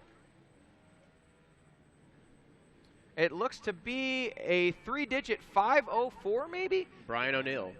Brandon O'Neill, number 504 with the hole shot. Used that inside line to his advantage. In second place there, it is the 721 you had pointed out of Peyton Zimmerman. Oh, look at this. He's up on the berm, but he's able to make it stick. He almost goes a little too wide there, Brandon O'Neill does. And that really goes to show you can get a great start, but if it gets away from you quick, next thing you know, you can be playing catch up there. That's what we see right here right now. It looks like Troy Hill's going to have to do the catch up. We don't see him on the screen here or coming across us right here. It looks like he's got hung up somewhere. Yeah, it looked like he was about 4th or 5th up into that first turn, but I did see that he was sideways and quite a ways back, so you got to believe he got into that loose stuff. And now he's on the charge, and it looks like he is last. Oh, we've got a rider off on the uphill double. He is okay. He's up. He's a little frustrated, but we're watching the battle on screen here between the number 504 and Brandon O'Neill and the 721 of Peyton Zimmerman. These two doing battle. Zimmerman on the inside. It looks to be O'Neill around the outside as they complete lap number 1. O'Neill holds on to the lead. Look at that. You can see Peyton Zimmerman doing 2 pulls on the roll-offs there. Look at how clean O'Neill is out front, and Zimmerman back there just eating all that roost. Oh, yeah, he's trying to get up there to get out of that mess and try to run out everyone else's roll-offs and tear-offs. Absolutely. You know, there's a lot of strategy in racing, and especially in conditions like this. You know, if you can get that lead, we talked about it earlier, Silas, you were saying, run those inside lines, get a good start, and make it hard on everybody else. Make them work their way around you. Don't give it to them. And right now, the 504 machine of Brandon O'Neill is doing just that. Oh, no, he charges through that inside line, and look at all that water. He didn't want to take a chance and leave that open, but at the same time, I'm sure he didn't really want to get wet. He's got to have some wet gloves and goggles now, but he does still have the track advantage out front, the number 504 machine. 721, he is still right there in behind him, so Peyton Zimmerman putting the pressure on. Now he's running some inside lines. This thing's really heating up here quick. It looks like he's running the 20s on the front and 20s on the back right here. Look at this. Oh, we've got contact between our 2 leaders. So look at this. Now we've got the 3rd place rider, and that appears to be Lance Walker, who now takes over the lead because the top 2, O'Neill got hung up on that berm, and it was Zimmerman who plowed right into the back of him with nowhere to go, allowing the 3rd place rider, and that is Lance Walker, according to timing and scoring, who is now out front and was able to take over the lead. No goggles on for Lance Walker there. That is the number 133 machine of Lance Walker out front now. That's the one there that's making all of the mess and throwing it back there at now our 2nd place rider, the 504 of Brandon O'Neill. These guys are charging hard, and this is pretty exciting here early. Well, I'll tell you what, this is obviously an aptly named class. The Youth All-Star class was introduced back in 2015, and here in 2016, it picks up with the fever pitch that it left off with a year ago, or at the end of last season, I should say. And the players that we're seeing into this, the key players, a lot of them only graduated into these ranks a year ago, and this is only their 2nd year in this class, including the leader of Lance Walker. Walker is actually a Florida rider. You wouldn't expect him to be as avid a mud rider as he is, and man, this kid is amazingly fast out here on this in these muddy conditions.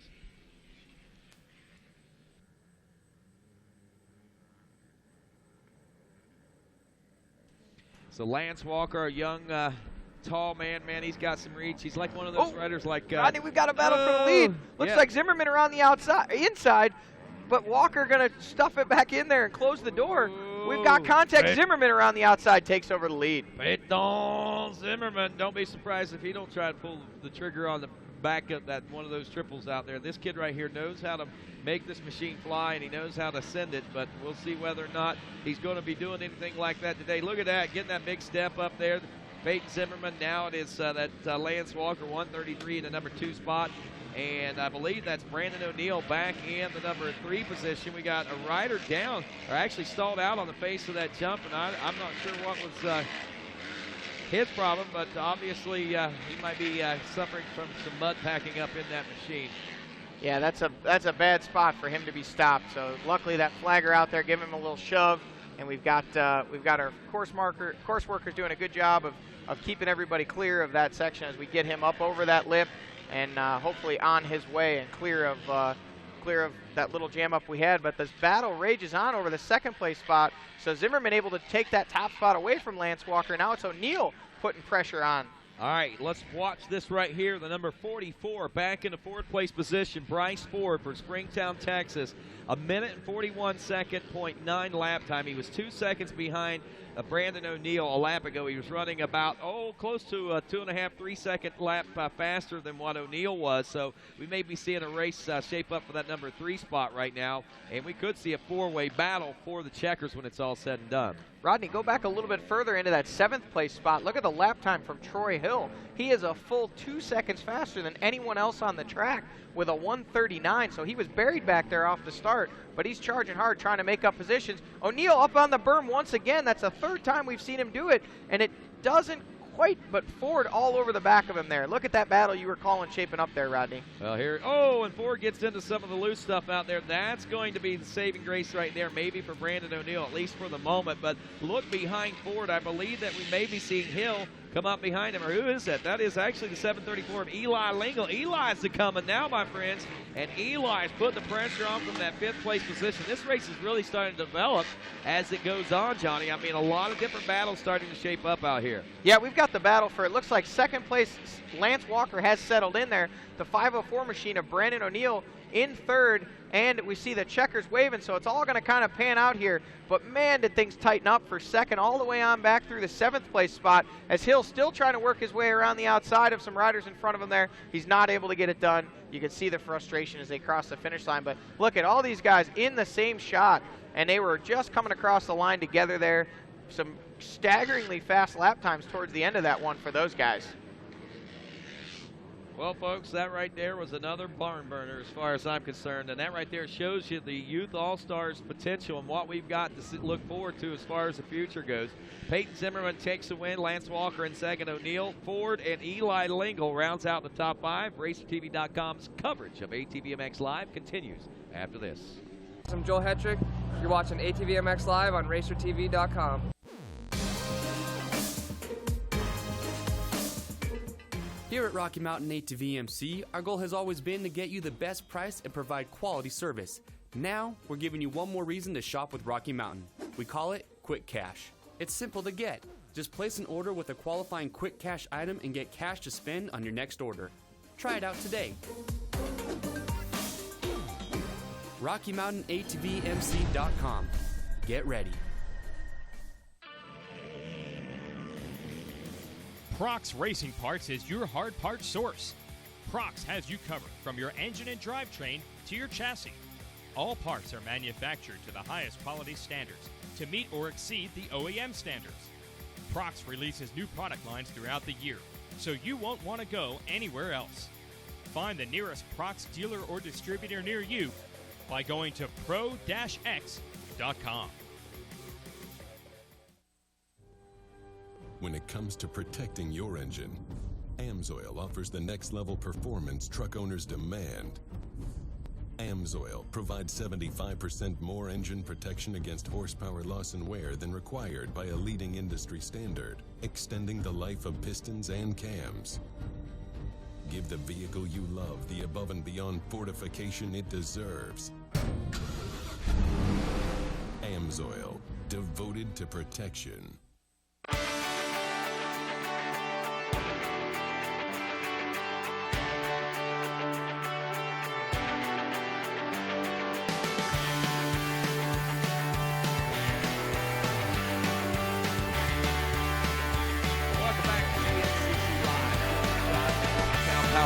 One of the team sponsors of SSR Racing that is part of our big ATV motocross package here this weekend. And SSR had an autograph signing and meet the team there last Saturday at Morgantown Power Sports, and we want to thank Morgantown Power Sports for that and congratulate the team on pulling things together and putting together such great things there. Right now, I want to remind folks and let folks know that the 90s will now be racing the 50 course, the 50 and 70 course, for obvious reasons. We've seen that the 90s are struggling out here as well. We wrapped up with Youth All-Star.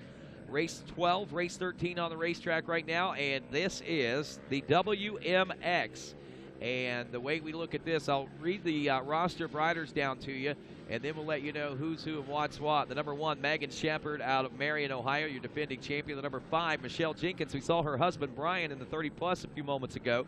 She's from Warren, Ohio, on a Wheels Up Girls, Wheels Up HMF SSI back machine. The 5 Slash, who I think is out front there, Aubrey King out of Pleasant Grove, Utah, 17-year-old pilot there. Number 19, Emily Young out of Orange Park, Florida, on a Ty Luke Fox Shocks BTO Sports back machine, also backed by Ogio. Johanna Fossman, the 24 from Houston, Texas. 53 is Ashley Alcombe out of Canal Fulton, Ohio, on a Costa Racing Brick Constructions machine. 98, Melissa Ranger out of Tweed, Ontario, Canada. 124, Cheyenne Hitchcock from Winnebago, Illinois. And 367, Kirsten Keene. Aubrey King is your leader. Megan Shepard running in the number 2 spot. Michelle Jenkins, the number 5, back in 3rd. Ashley Acombe is in 4th aboard the 53. Kirsten Keene, the 367, is 5th. Johanna Fossman is 6th aboard the 24. Melissa Ranger, the 98, is 7th. And Cheyenne Hitchcock rounds out the 8 that have made at least one lap complete here today.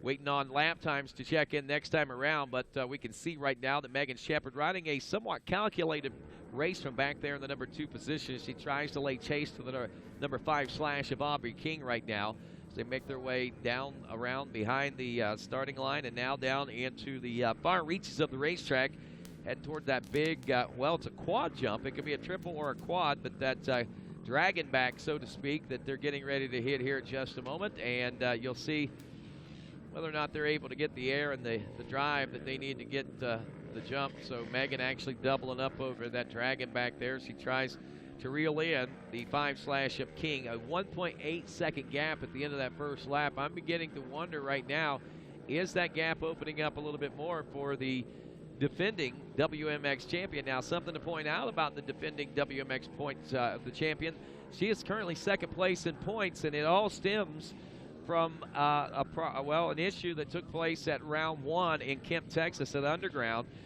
She came off the starting line. She got a little out of shape, actually looped it out, and without thinking, her mechanic actually jumped on the track and helped her upright the bike back into position. According to rules, that is a no-no and calls for a disqualification for outside assistance. And that's exactly what happened. Megan wasn't necessarily aware of that. It wasn't anything anyone did on purpose or tried to do to cheat or anything. It was just an infraction, and she is paying huge dividends from it. And days like today make it seem like an even bigger problem than what it likely will be by the end of the 10 rounds of racing. But Megan has been slowly chipping away at the lead of the points that Aubrey King currently holds over the rest of the class. And right now, the way Aubrey is riding here in Moto 1 today, she is setting the stage to be the one to beat and maybe try to stretch that points lead out just a little bit over Shepard. Ooh, mercy sakes alive. I believe that's Vossman down there on the 26. Oh, that was your leader. Oh, man, that was Aubrey King. That was the SSRT machine. I was turned away just for a second, look out on the track and look back, and I seen one down.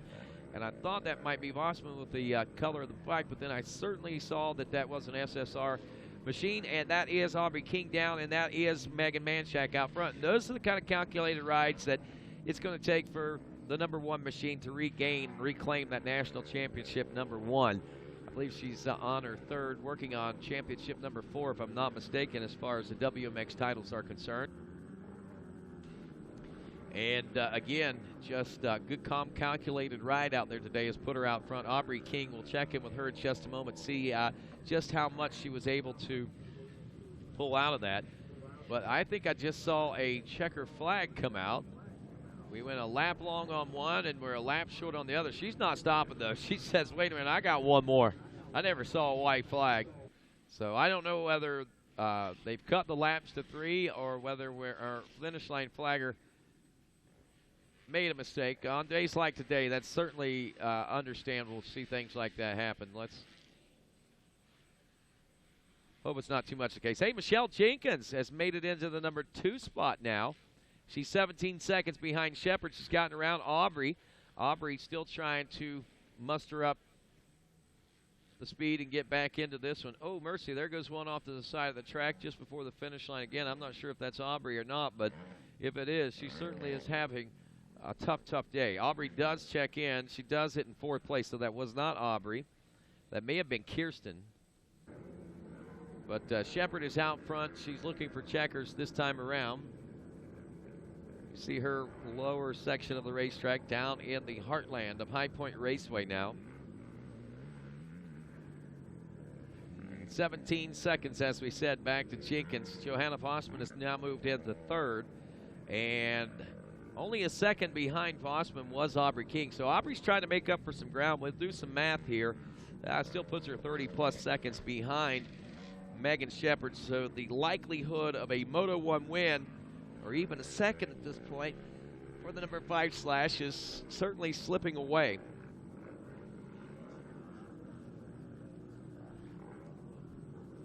And we'll be checking in. I believe we got the replay of what gave Megan Shepard the lead, and now the checkers for the win in this WMX moto. Looking for Jenkins in second, Vossman in third, but quite possibly Aubrey King. And here is King's little get off there. You can see she was rolling, did not let go of that machine until she was literally on the ground, and man, what a get off she had. But just look how long she held onto the machine there. She's on him. Her feet hit the ground, and finally when her feet hit the ground, she let go to try to catch herself.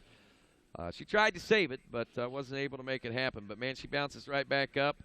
Megan Shepard will take the win, though. Michelle Jenkins will finish in the number 2 spot. And as we roll to the 3rd place position, Johanna Vossman is able to hang on to that, as she will take that. Emily Young, I believe, may get 4th even, and Aubrey King may have dropped off to the number 5 spot. So, tough break. Yep, that's Aubrey King moves up back up into 4th, so she does get 4th. And then we've got the 5th place ride there of Ashley Acomb.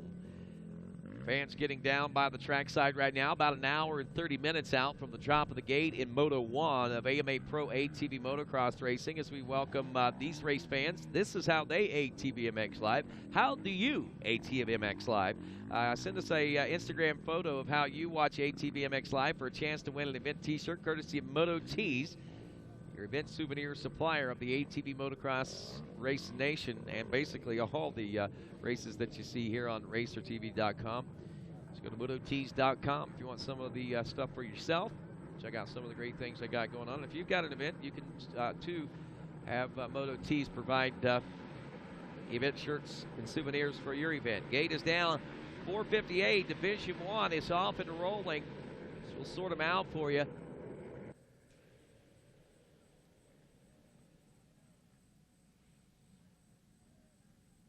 And that's the 24, Alan Myers. Alan Myers out of Sewell, New Jersey, on board a Suzuki. He's got that white suit on, and he is also, again, one of Travis Moore's prodigy kids, as we say. The 14, Sky Volkmer out of Runners, Iowa, in the number 2 spot. As we are checking back just a little bit further right now, trying to see where we got. See, again, that is Alan Myers, followed by Sky Volkmer, 1 and 2. And these two are starting to stretch it out over that 3rd place ride. But look at that battle for 3rd, 4th, and 5th. We got a 3-way shootout starting to take place back there now. And the top 8, by the way, will transfer. The 77 machine of James Bank is 3rd. I believe that was 26, David Selecki, in the number 4 spot. So that's starting to stretch out a little bit. And honestly, if you think about it, these guys are all pretty nip and tuck right now as they make their way around. Some of the riders in this 458 class also include 17 Slash out of Kissimmee, Florida, Jan Salerno, 21, Mason Zimmerman out of Herndon, Pennsylvania, Randy Hurst, the 23 out of Brooks, Kentucky. We got 33 Slash Tyler Mack out of New Ulm, Minnesota on a Root River Racing machine, 35 Kirkland Jack from Newport Richey, Florida, 73 Manuel Aduar out of Argentina, 120 Nick Orts out of Jacksonville, Florida, and 798 Drake Coling. So it's Myers, Volkmer, James Bank, Kirkland Jack now to 4th. Jan Salerno is your 5th place ride. Randy Hurst in 6th, Drake Coling 7th. Emmanuel Aduhar is 8th place. He's your final transfer spot with David Selecki in 9th and Mason Zimmerman rounding out the top 10. Your fast lap so far. We don't have a time on it, but obviously Alan Myers, we'll see if he can continue that tradition in this 5-lap race. This is a 5-lap race rather than a 4-lap race. Myers had a 1.8-second lead over Volkmer at the end of that first lap. Volkmer had a 1.5-second lead over James Bank at the end of that first lap. Kirkland Jack was 1.9 seconds back in fourth, with another 3 seconds back to Salerno for that fifth place position. So Myers riding with very calculated decisions out here today, as we talk so much about this young man, and a lot of that due to the efforts that is being put behind him right now. The 969 Motorsports team. Many of you avid motocross racing fans, ATV motocross racing fans, may remember Travis Moore from a few years ago was a major up-and-comer as far as the ATV pros were concerned. Ran into some financial difficulties, had to, well, basically pull out of competition. And in the process, he began training others.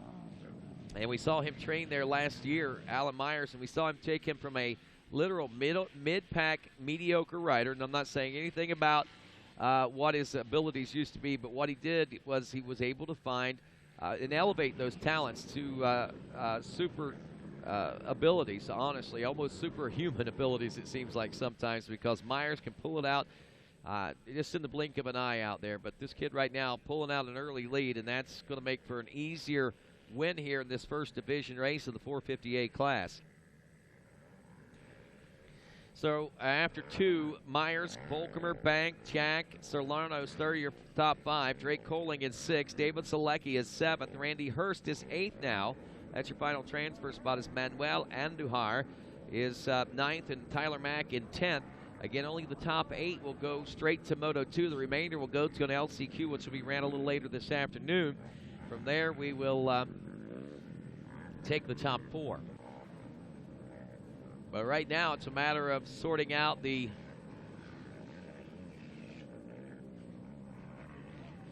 battles on the track as we speak. The 458 Division I, Alan Myers again, a 1 minute 37.5 second lead. A near 2 second faster lap than Sky Volkemer puts him now 3.3 seconds ahead, and 1.7 seconds ahead of James Bank is Volkemer there.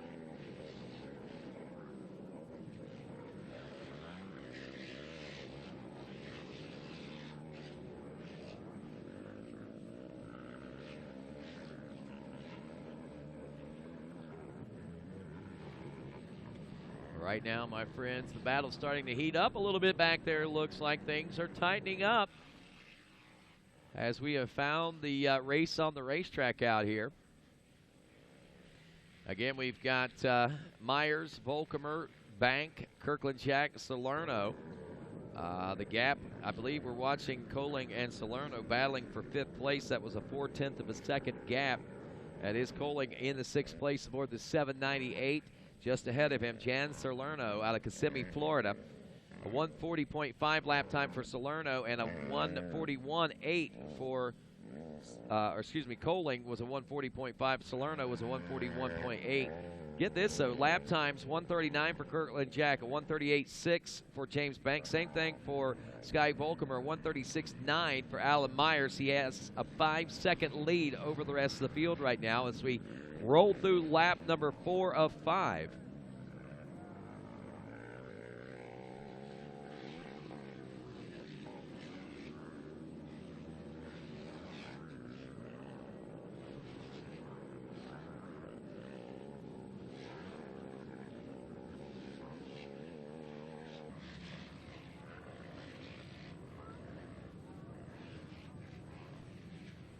And Myers takes a win in that one. Looks like they're going to give that one a 4-lap race. Understandably, Sky Volkemer will take second.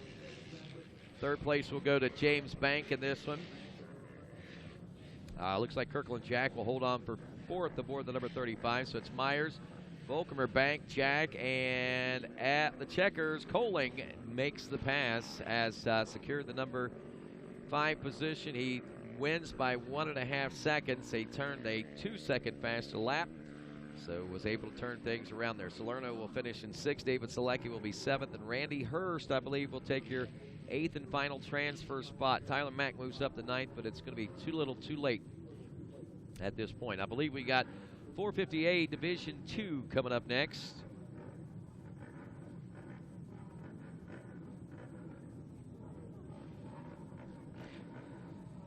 And And High Point Raceway, you can see a little mud in her eyes today, right there on the banner across the back stretch of the gate.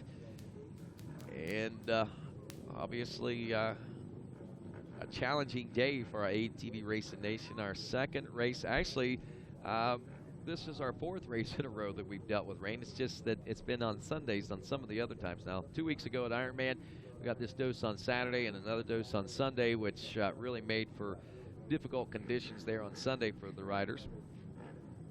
But back-to-back we go races here, and if you're in the GNCC like a lot of us are, especially the track crew here at MX Sports and Racing Productions, we've been dealing with mud for the last month and rain.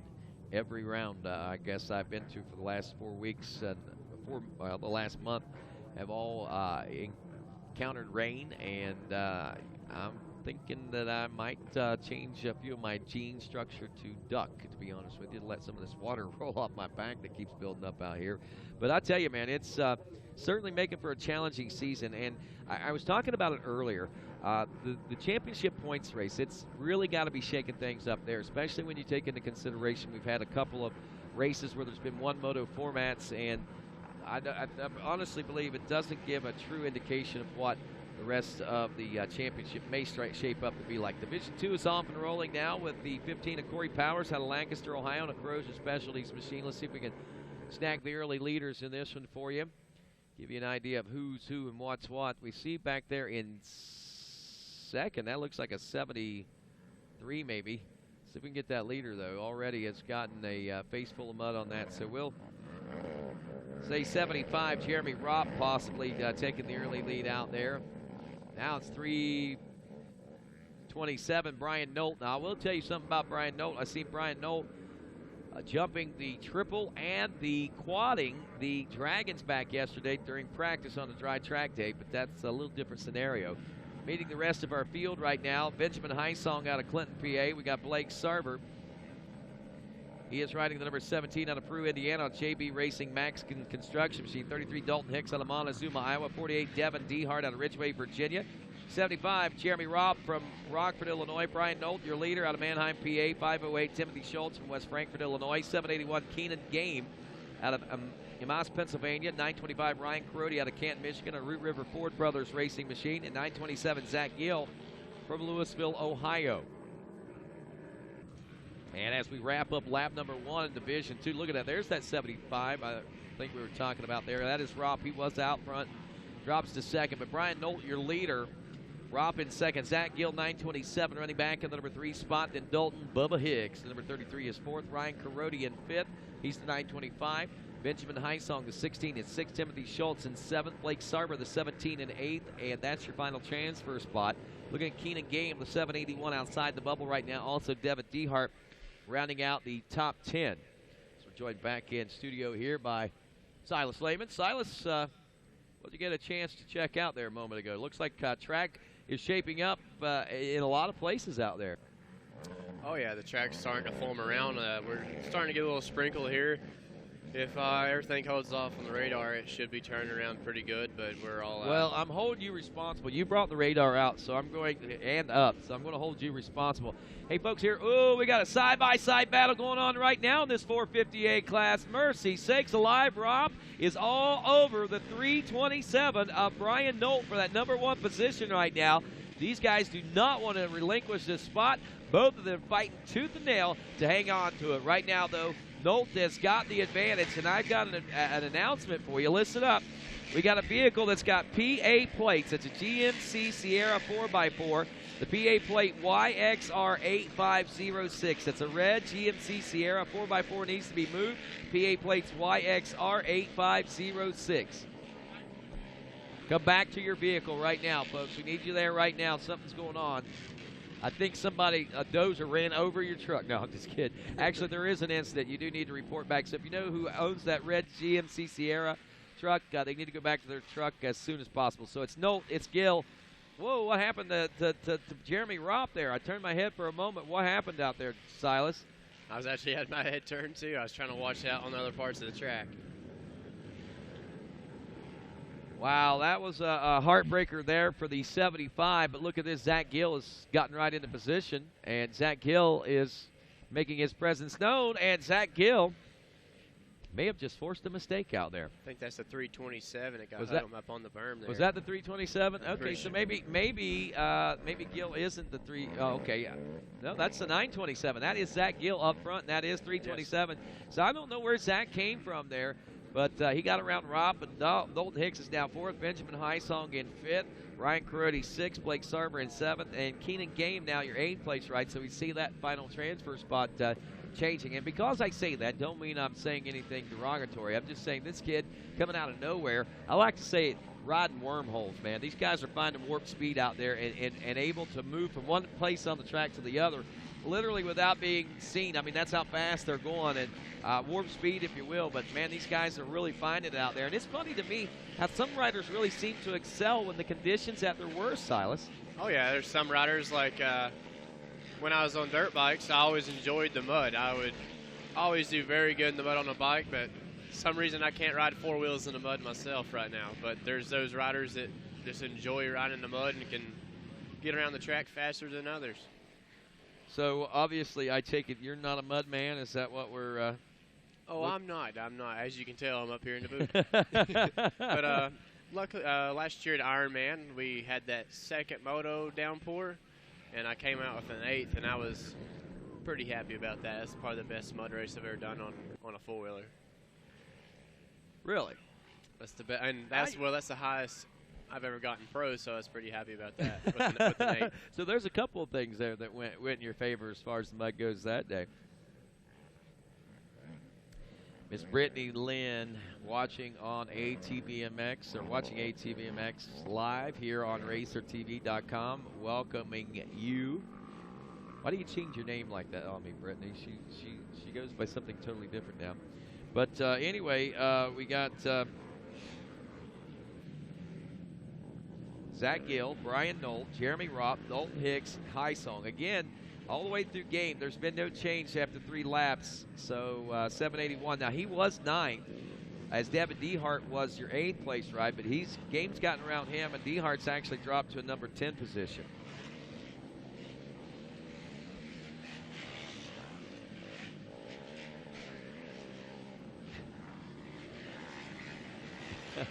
Zach here, he's pretty funny to watch on the gate. He's like another Ken Roxon, just trying to get pumped on the gate. If there's a video out there right now from Muddy Creek on a helmet GoPro, he's just slapping his hands like Ken Roxon, screaming, just trying to get pumped up. It's pretty funny to watch. You know, it takes a lot sometimes to get these guys to get their adrenaline flowing. If that's what it takes, that's what it takes. Zach Gill takes the win. Brian Knoll will hold on for a second, man. I thought he had this one dialed in, especially after watching him in practice yesterday. Jeremy Ropp, who was leading for a moment, is your 3rd place ride. Dalton Hicks, the 33, will finish up 4th. Benjamin Highsong in 5th.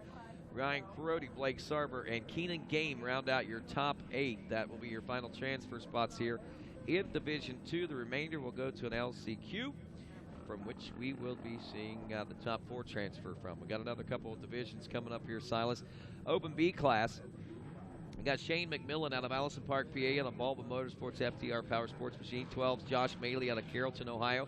14 is Damon Gibbs out of Hartford, West Virginia. 66 will be Jeffrey Schultz. He's out of Hedgens, PA.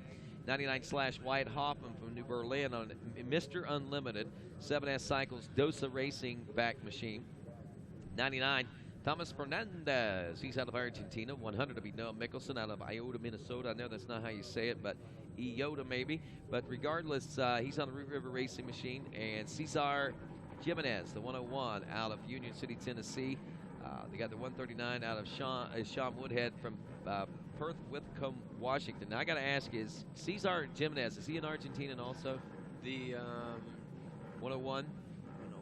I am not sure, but I know the number 99 is with us this weekend from Argentina. He's on one of our Yamahas. Okay, so Thomas Fernandez, I guess. Is it Thomas? Yes.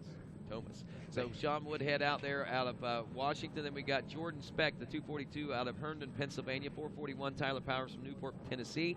581 Mike Weaver from Pine Grove, PA. And Luke Shepard out of Marion, Ohio. 724 husband of Megan Shepard, or we like to call him Mr. Manshack, because I don't want to say she wears pants in the family, but we know who the boss is over there.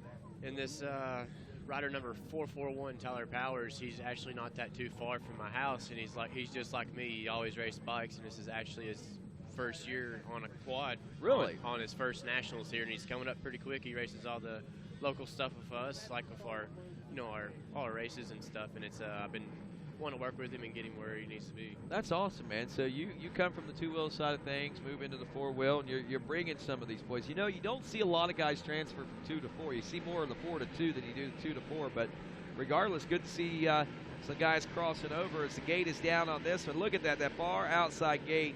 I think that's the one. I'm pretty sure that is Luke Shepard. Luke Shepard and Noah. That's Mick Mickelson out front, the 100 Noah Mickelson on a Root River Racing machine. Now, I believe that Hauser back machine has also got some Root River stuff going on in it. It's Rage ATV'd out a little bit as well. His father-in-law is D. Manshak, the mechanic motor builder there for the Root River Racing team. But right now, the 11 slash back in the number 3 spot. Shane McMillan out of Allison Park on a Baldwin Motorsports machine, backed by FTR Power Sports, Cycle Gear Racing, Fly Racing, ODI, Garnet, Quad Tech, and also PowerMat. West Hills Honda also a proud sponsor as we watch the 100 of Mickelson. Man, this kid, I've been watching him a lot over the last couple of years. He was a decent and good youth class racer. Watching him graduate to the bigger bikes, I began to think that he might get lost in the shuffle there, Silas, but the last couple of rounds has really, I think, he's turned things around. He himself, he looks like a chiseled piece of work. I mean, if you knew him a year ago, he was kind of chubby, had a little bit of flab, this, that, and the other. He's still somewhat of a thick young man, but it's muscle now, and he's cut very well. He's more chiseled than he was a year ago, and it's translating well, I believe, onto the racetrack right now. Oh, yeah, Noah's on fire this year. He's hungry for a championship, and he's going to go after it. So you got Luke Shepard back in second, Shane McMillan in third. It's Wyatt Hoffman, the 99 slash, in the number 4 spot. Cesar Jimenez in the number 5 aboard the 101. Thomas Fernandez, the 99, is 6. Sean Woodhead in 7th aboard the 139. Jeffrey Schwartz out of the 66. That's your final transfer spot. He's out of Hedgens, PA. But that is your final transfer spot in the Open B Division 1. Outside the bubble right now, Tyler Powers, the 441 out of Newport, Tennessee, which Silas was talking about there a moment ago. And Jordan Speck, the 242, as that is your 10th place ride. But Powers, I got to ask you, Silas, are you pretty satisfied with the 9th place ride here at the end of the first lap? Not really, because I know you can do a lot better than that. He's starting to learn, like I was, just jumping to a four-wheeler, trying to ride in the mud. It's just stuff he's got to learn before the mud set up. But he's, you honestly think to ride an ATV in the mud would be one of the easiest things in the world, but it's actually just the opposite, isn't it? Oh, it's the opposite. Like, for some reason, I go to a race on a bike, I've always wanted to rain. I said, let it pour, let's have it mutter. Four-wheeler, like I said, as you can tell, I'm up in the booth. Not in the mood. Well, that's all right.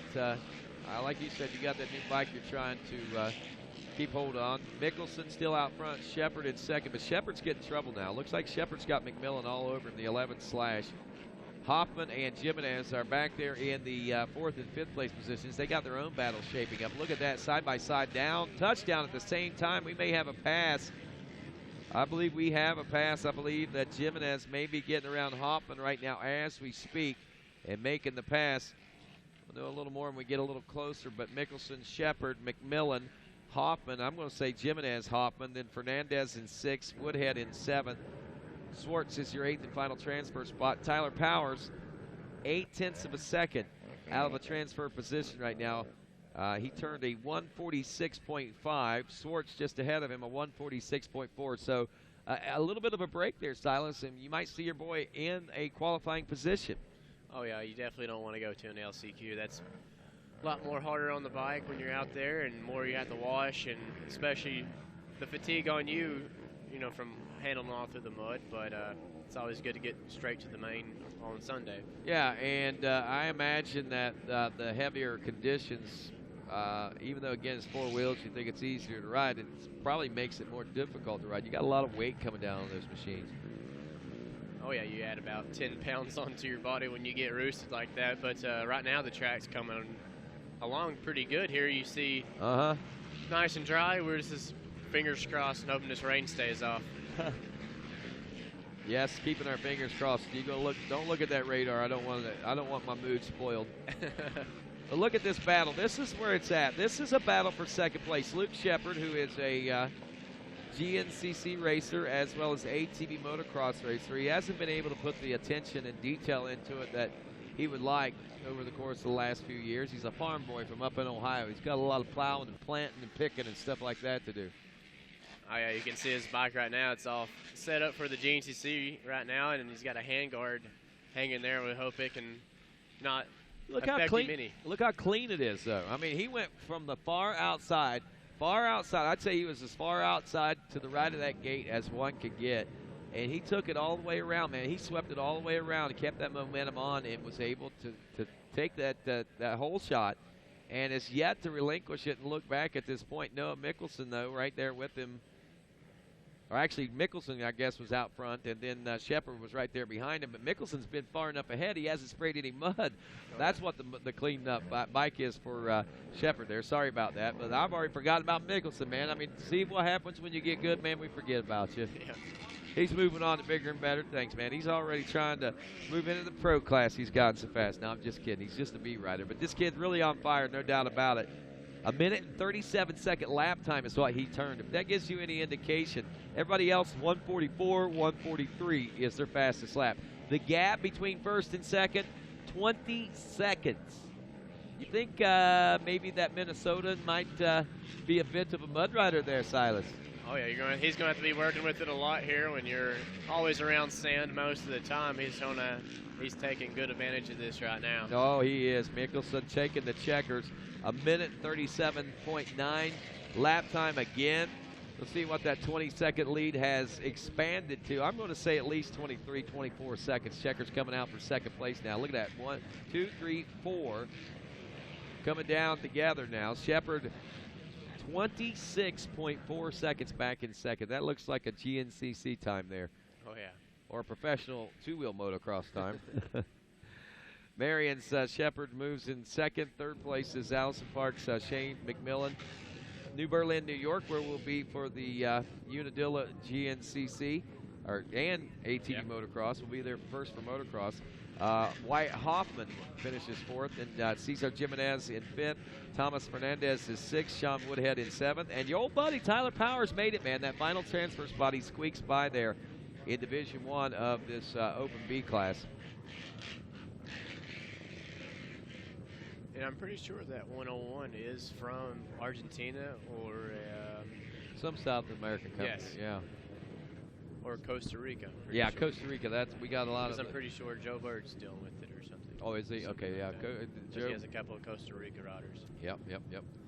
So as we check this, man, amazing. Mickelson, Shepard, McMillan, Hoffman, Jimenez, and Mickelson, whom had been rumored to quite possibly was going to maybe run some GNCCs this year. We've yet to see him out any of them, but the way he's riding here today, looks like he'd do pretty good there, especially the way the races have been as of late with that. If everything works out pretty good, I'm gonna run the Ironman race. Oh, no kidding!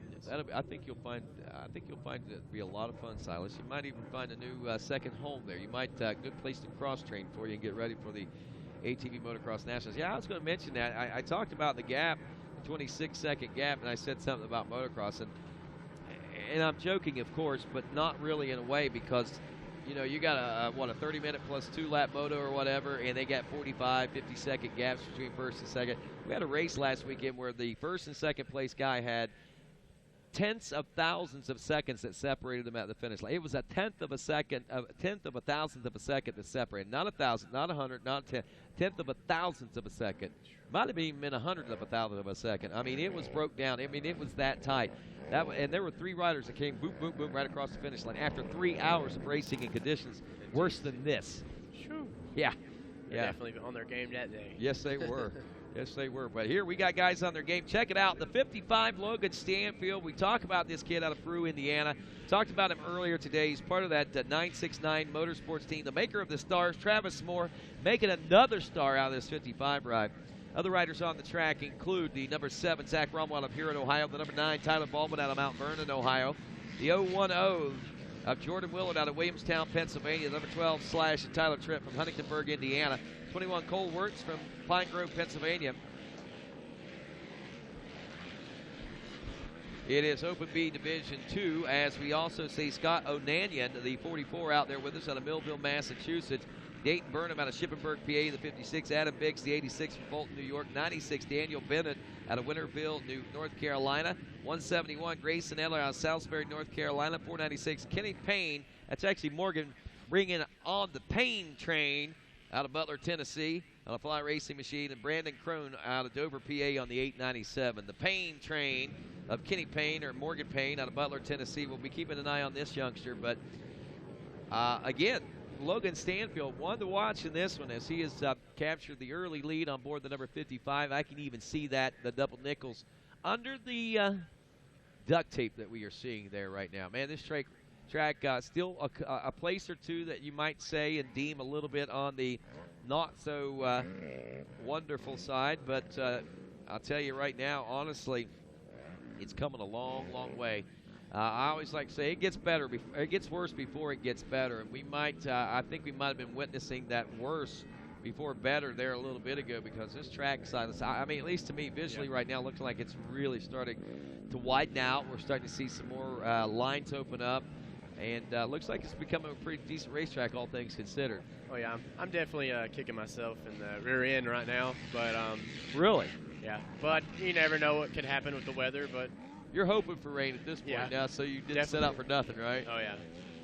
And we got Morgan Payne there in third. He's one of close to our house as well, and he's been fighting all year, trying to stay out of the LCQs, and he's doing a solid third right now. Well, he's moved up to, he's in third now. Yeah. And that's good, because he's been trying to fight all year, staying out of the LCQs, and I'm proud to see him out there in the third right now. Hey, look back there in second. I believe that's the 171 Slash of Grayson Eller out of Salisbury, North Carolina, on a Maxxis Elka liquid wrench fly Scott Alpine Starspec machine. That is teammate to Davey Hogsma and Joel Hetrick. You talk about being confident. When you got team members like that for you as Grayson Eller, you know that's got to do a lot for your speed. And making the graduation from the youth ranks, Grayson is really finding his legs out here in this Open B class. And, you know, one thing to point out, I know that Kenny started the C class out in the early part of the year. He was riding the novice classes.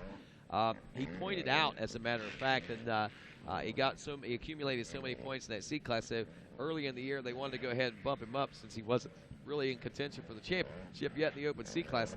They put him in this B class. Silas, I got to tell you, I've seen his level of riding actually raise. He's gotten better since he moved into the B class, and I think oftentimes riders might say, oh, I'm going to stay back just a little bit longer, but really they're on the cusp and they should move forward, because that's whenever they find their most speeds. Oh yeah, most definitely. That's when I switched to Fuller's myself. I ran probably 2 C races and got protested and got kicked out. Went straight to A though, because they were running local A's. But it definitely helped me in the long run, obviously. I mean, I've been racing four-wheelers now for probably, I'm guessing, six years now, and it's definitely a good opportunity just to move up when you know that you don't need to be in that class. Just go ahead and move up. It's going to help you in the long run. Well, right now on the racetrack, 3 laps down, Stanfield, Eller, Kenny Payne, or Morgan Payne, the Payne train, 496 out of Butler, Tennessee. Choo-choo. Daniel Bennett, the number 96 in 4th. Fulton, New York's Adam Briggs is 5th as we wrap up 3. Then we're looking at Tyler Trent, the 12 Slash, in 6th. Looking for Scott O'Nanion in 7th aboard the 44. And Cole Wirtz to round out the 8th and final transfer spot aboard that number 21 here, but still waiting for that. Look at these lap times. A lot of variance in that. Stanfield a 140.1. Grayson Eller a 140.7. Morgan Payne a 143, a 142 for Brett Daniel. We might want to watch that battle for for third place right now. Let's hold back on this camera right here. Third place battle going to be coming in. Oh, is this that battle? I believe it is, yes. I was watching. I thought we were still watching Stanfield and Eller. And I see it now. There they are, the 496 and 96. Kenny Payne and Daniel Bennett That's the 0.7 of a second battle we got going on right there. There is Stanfield out front. That's, yeah.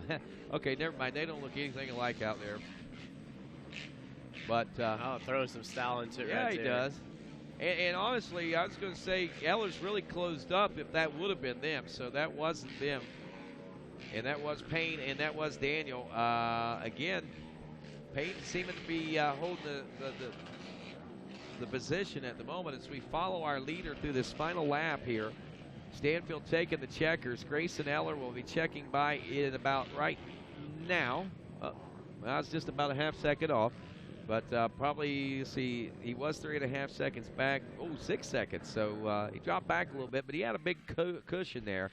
And a 2, as they say, is as good as 1 in Moto 1 there, Silas Lehman. yeah. So Eller having a good day out here. Morgan Payne also having a good day aboard the 496. The Payne train himself, Daniel Bennett.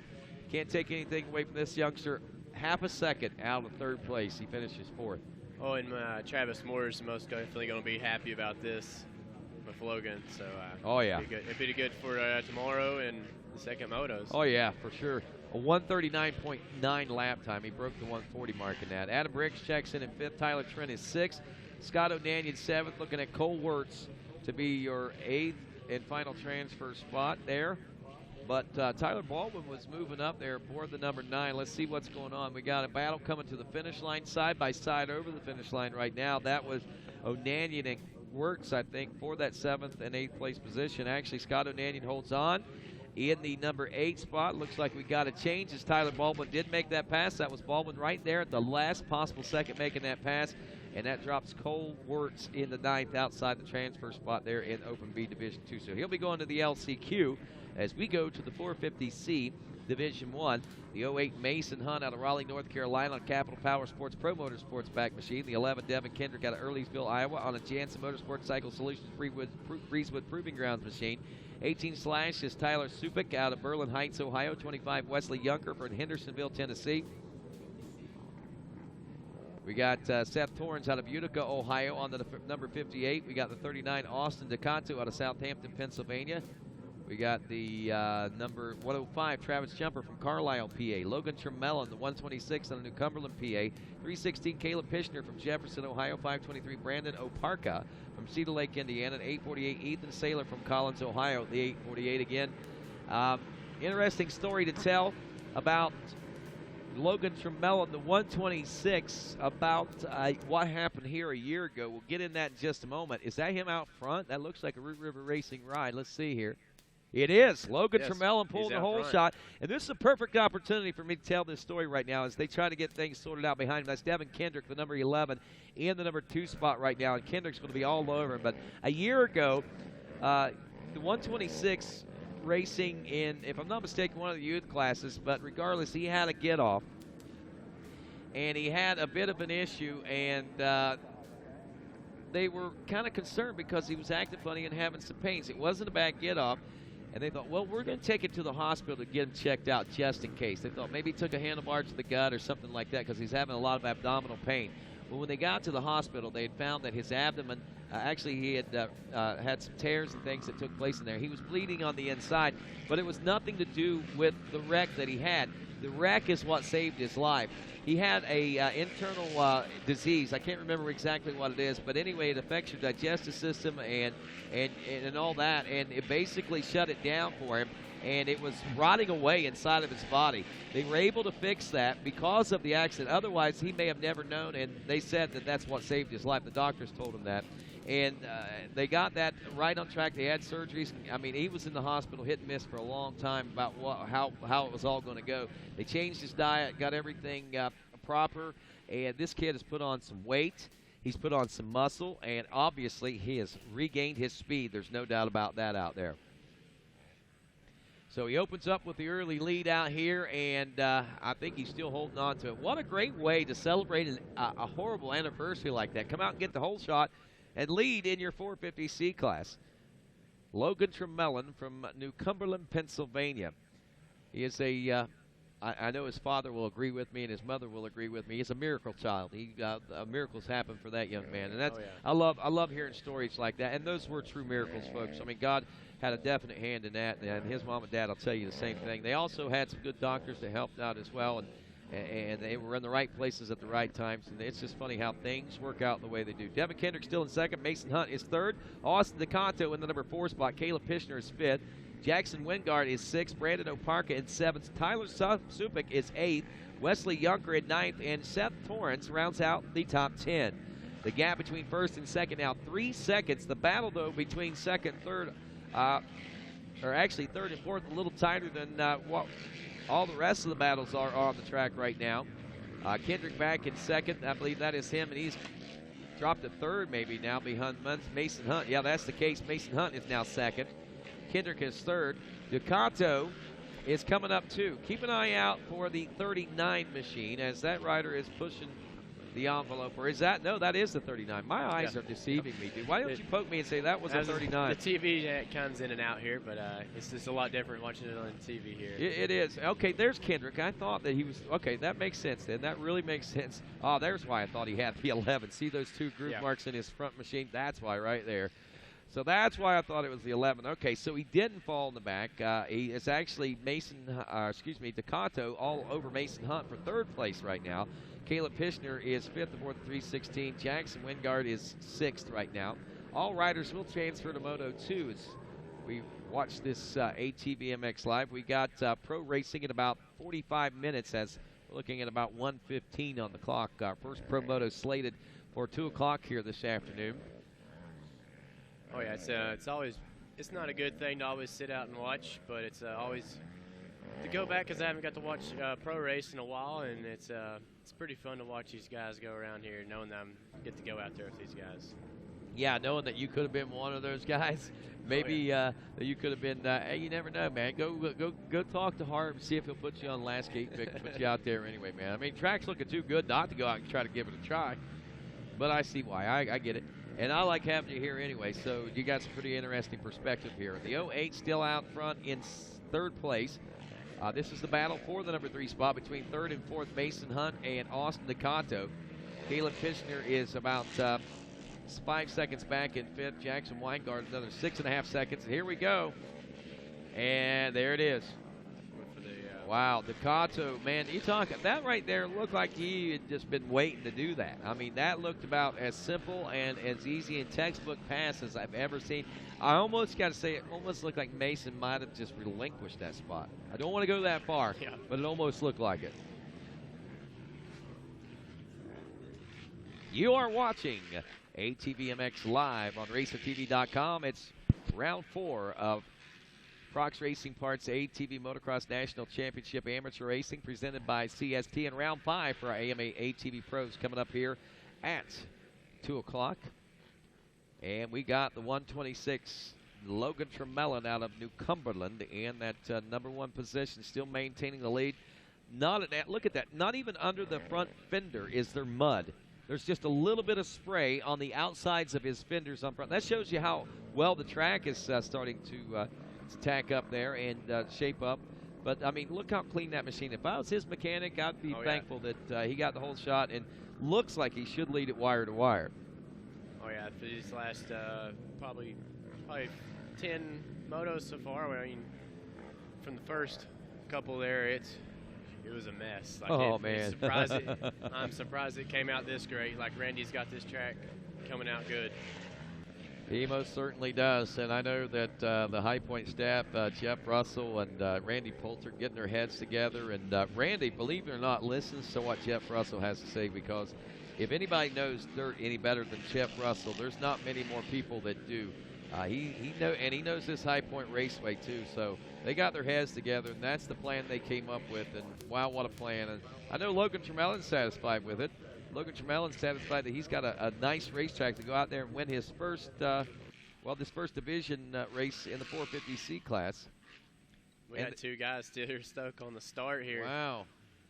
Is that the start still? That's 8:43, 8:48, Ethan Saylor. They have not made one lap. Nope. Is that I think he's given up too. He's that, or he's down there talking to the front bumper saying, "Come on, man, from the front of you to the back of you, you got to give me everything that you got right now." And we're going to have to get him off the start stretch there, it looks like.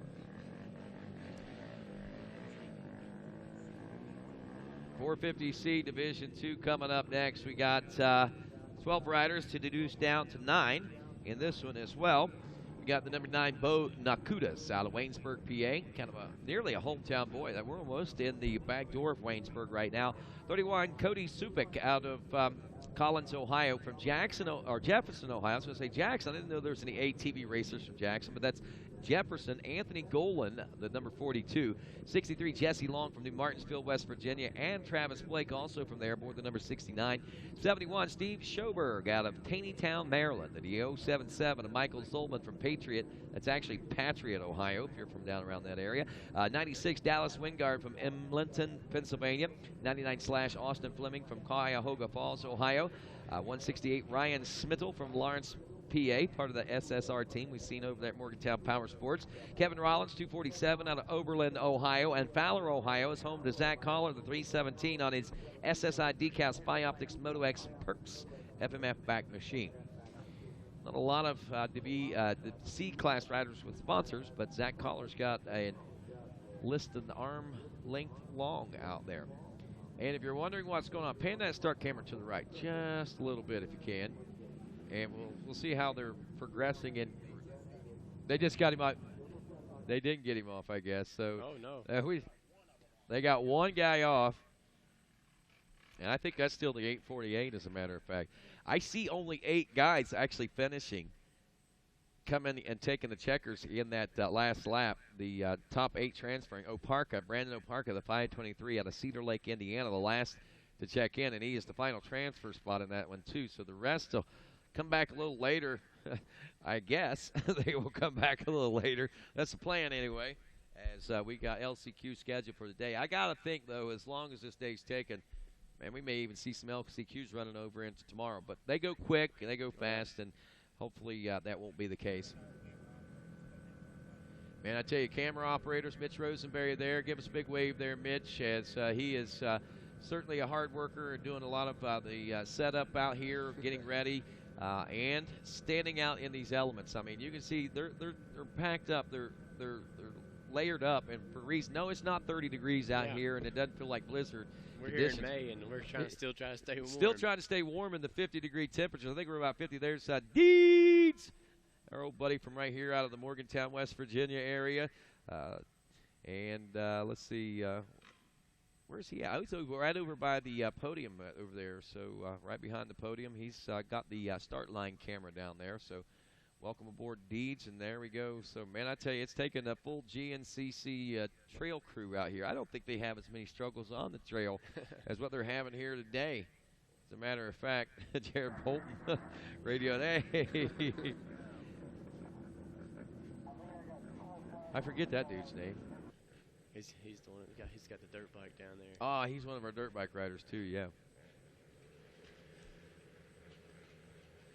All right, here we go. We aren't soon to forget what's about to take place here, I don't think. Another mud bath if you don't get off to a good start. Let's see if that outside line seems to work again. From the far outside, like Johnny Gallagher says, like 2 trailer park girls around the outside. Here comes our battle. He doesn't get the lead, but he gets the second place position. He's got himself well within striking distance right now as we pick up the numbers here as they come at us. What did you see on that number plate? I couldn't catch that one. It's like 684 or something like that. That is the 89. 89. 89, I believe, in second place. Or 99, quite possibly. Regardless, that might have been Fleming out of Cuyahoga Falls.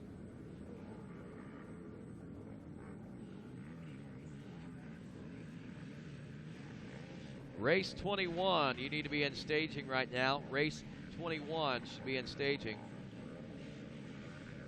I'm thinking it might be a 168. That is SSR rider Ryan Schmidl. You know, and for whatever reason, it doesn't matter whether I can see his number plainly or not. Some reason I never am able to pick it up. But there we see it.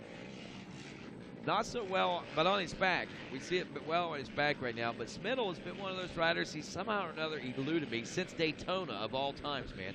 Ryan Smittle is 17 years old. He's a part of that SSR team, and that team has really elevated the confidence level of a lot of riders on that in this ATV Motocross Championship Series. He's got Zach Collar, the 317 out of Fowler, Ohio, right behind him. Austin Fleming, the 99 Slash, is third out of Cuyahoga Falls. Fourth place, the 96 of Dallas Wingard out of Emlenton, Pennsylvania.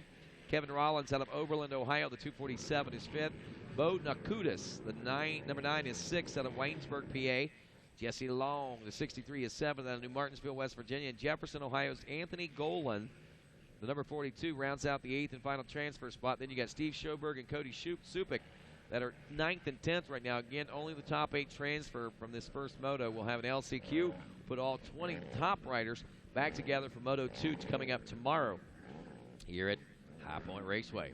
It is the ATV Stampede and AMA Pro ATV Racing about 35 minutes out, a little more than 30 minutes now before we will be ready to go to work for the pros. So Smittle, Collar, Fleming, and Wingard and Rollins, your top 5.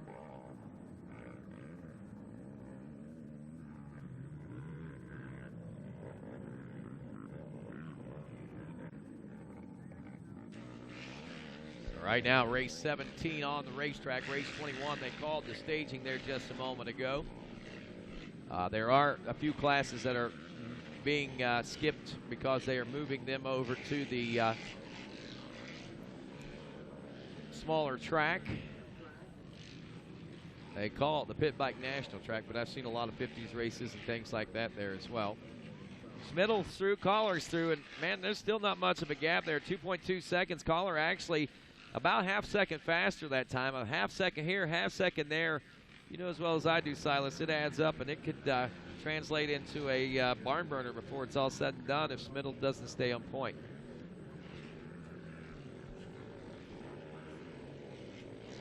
Yeah, Rodney, I'm going to have to cut you short right here. I'm going to head down to the gate and talk to the guys and talk strategy with those. All right, man. Sounds good. Appreciate you stopping up and talking with us and spending time with us, Silas. Hope to see you back over here again real soon in just a little bit, I imagine, right? No problem. I'm just going to have to work on getting the redneck out of me. Hey, you're doing fine, man. That's all right. You know, there's a lot of rednecks that say that he don't talk a bit funny. And that's not redneck. That's hillbilly. Well, hillbilly. Yeah, it all borderlines the same. We're all the same. All of us rednecks and hillbillies. I'm a born hillbilly. There's no doubt about it. But I claim myself to be a redneck too. So actually, I am a redneck because that's where the rednecks originated from, down in Mingo County, West Virginia, where I was born. So what do you know? I'm a hillbilly redneck. We'll talk to you soon, Rob. All right, Silas. Thanks a lot. And we got more racing coming right now. We got Ryan Smittle making it happen. Hey, Keith Calmarino, a former Racer TV cameraman and also producer, I guess, fellow producer of the show, here with us today. I want to say, hey, man, Keith's got his own line of apparel and things like that. He's got an arena cross team and everything. It's pretty cool, but glad to have him on board with us here today. Ryan Smittle taking the white flag this time around. Zach Collar's still back there. He's now 3 seconds back. Somebody must have told Ryan, get the lead out, because that's exactly what he did. He's opened that gap up between himself and Collar. Now it's Fleming yet to check in the number 3 spot, but we're still looking for that Cuyahoga Falls native. They had a 7.3 second lead over those riders at the end of lap number 2, and at the end of lap number 3, wow, that has opened up to a 19.4 second lead now over Dallas Wingard. Wingard moves up from 4th to 3rd now. Kevin Rollins is up from 5th to 4th, and Austin Fleming still not checked in the number 5 spot. There's Anthony Golan now up to 5th. Cody Supik up to the number 6 spot, and still no sign of Austin Fleming at the checker at the finish line. Bo Nakutis is 7th, and 8th place Steven Schoberg is your 8th and final transfer spot. 20, what was that again? Come back. 21, 22, and 23 race numbers. You guys all need to be in staging right now. They are going faster than anticipated, so race 21, 22, and 23. You need to be in staging right now 21, 22, and 23 races. Report to staging. We are moving along a lot quicker than originally anticipated. We also have pro racing coming up here in just over a half hour. Slated to drop the gate on that one at 2 o'clock here today as Smittle motors his way around this final lap. Are we seeing Smittle being closed in on now? I just saw another rider come into the picture for just a moment, and don't matter. It's too little too late if they were, and they weren't.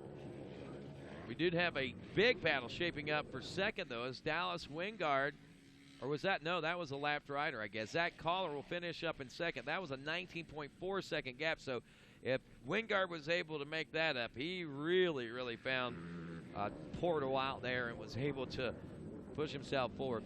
But that's not the case. It will be Smittle and Collar. We're looking for Wingard, Rollins, Golan, Supik, Nukutis, and Schoberg to be your top 8. And ATVMX Live continues here on Racer TV. Hi, I'm Chad Weenan. You're watching ATVMX Live on Racer TV.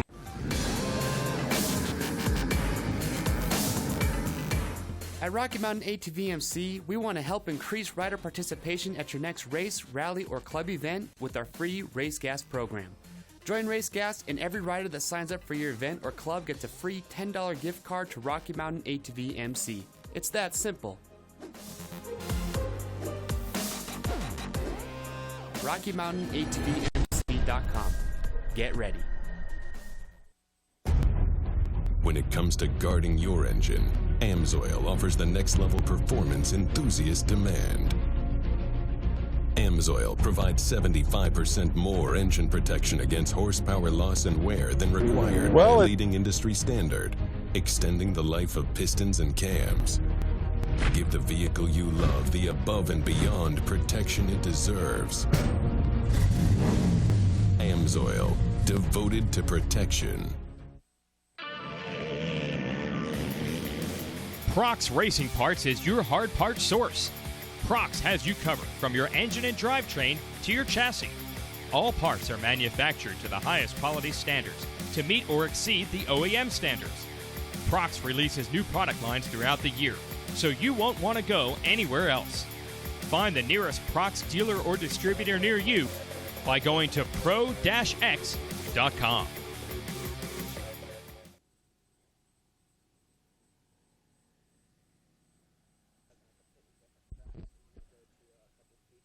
We are back here at High Point Raceway, and due to some alterations in the course, actually totally relocating the 50s, 70s, and 90s course, we're going to have some 70s motos and 50s motos over on a grass track that we have laid out. Part of it encompasses, I think, some of the pit track that we had. But the conditions, folks, if you've been watching ATVMX Live, you realize that the conditions are not conducive at all for these smaller machines. We tried running some of the 90 cc's. We had some horrible problems with those guys, and we got that getting ready to get underway. In the meantime, we got a recap video from the Ironman ATV Motocross just a couple of weeks ago.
bubbly, boys, of champagne.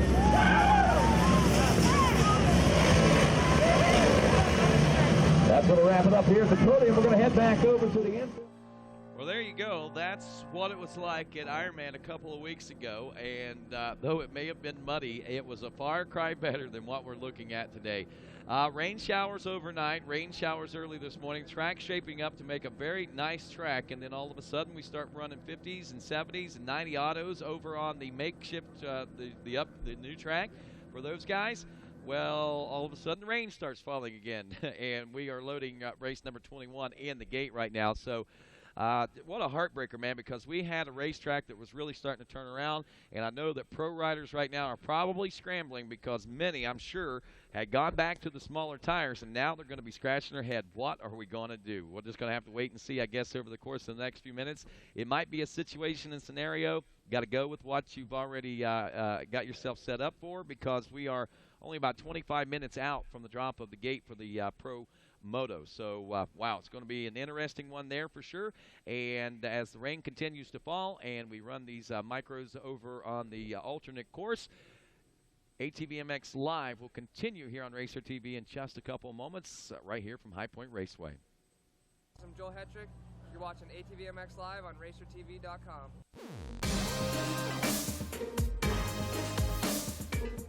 Here at Rocky Mountain ATVMC, our goal has always been to get you the best price and provide quality service. Now, we're giving you one more reason to shop with Rocky Mountain. We call it Quick Cash. It's simple to get. Just place an order with a qualifying Quick Cash item and get cash to spend on your next order. Try it out today. RockyMountainATVMC.com. Get ready.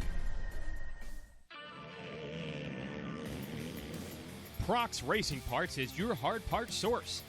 Prox has you covered from your engine and drivetrain to your chassis. All parts are manufactured to the highest quality standards to meet or exceed the OEM standards. Prox releases new product lines throughout the year, so you won't want to go anywhere else. Find the nearest Prox dealer or distributor near you by going to pro-x.com. When it comes to protecting your engine, AMSOIL offers the next level performance truck owners demand. AMSOIL provides 75% more engine protection against horsepower loss and wear than required by a leading industry standard, extending the life of pistons and cams. Well, it started when Cody was a little boy. He got above and beyond fortification it deserves. AMSOIL, devoted to protection.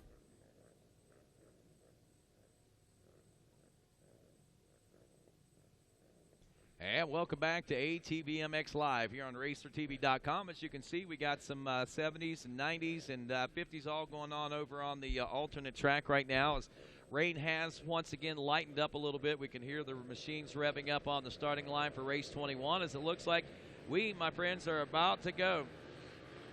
So we got racing action on the racetrack, big bikes on the big track, and we got the little bikes over there on the little track right now. So that seems to be working out well, and with that, we're going to pick up with the action here.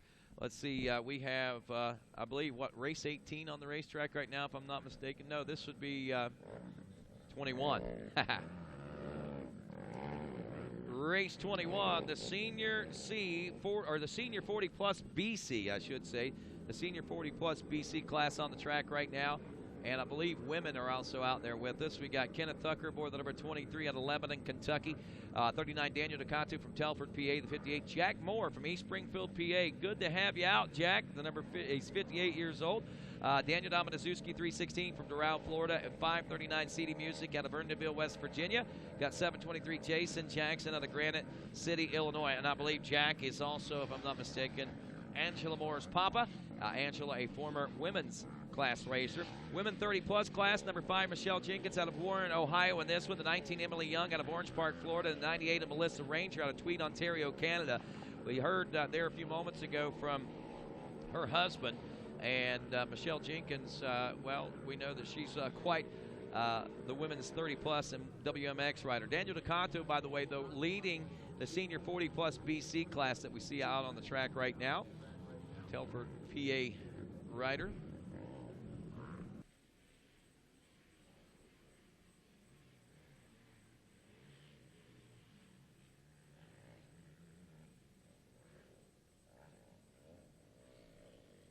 And right now we see that CD Music in the number 2 spot. Jason Jackson, the 723, is third. Michelle Jenkins, by the way, leading the women 30-plus class over Melissa Ranger. There was a 5.4 second gap between the number 5 and the number 98. We, like we said, heard from Brian Jenkins there a little bit ago, Michelle Jenkins' husband. And here she is out in this one, leading on the 30-plus class. Rather interesting lady there, no doubt about it. She is certainly a force to be reckoned with. Hey, we got a gray Chevy Avalanche behind registration. Ohio license number GGW5523. GGW5523, Ohio tax, gray Chevy Avalanche. Needs to be moved immediately. Once again, this vehicle needs to be moved immediately. So if you would, please, if that is yours, move it immediately. Right now, watching the battle unfold. Ducato still out front, and be interested to see how Michelle Jenkins is doing out here on this less than perfect race course. The number 5 out of Warren, Ohio, riding on a Suzuki. And right now we are witnessing Daniel Ducato after 2 laps of racing complete here for himself. He's got this one dialed in. He had a 3-second lead. Now that's opened up to a 7-second lead over CD Music after 2 laps of racing complete. Jason Jackson was only a second behind Music. Now that has opened up quite a bit, it looks like. Jack Moore was another 15 or 16 seconds back. Race 21 on the racetrack.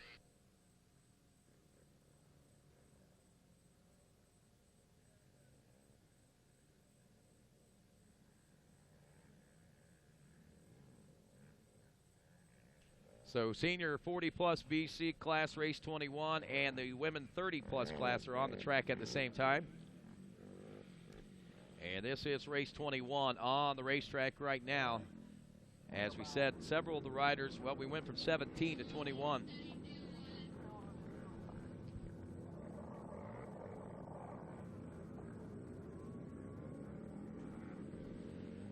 Right now, getting ready for opening ceremonies. Right now, I was listening and talking with some of the folks down at the start line. Our pro riders are making their way down about 15 minutes out right now.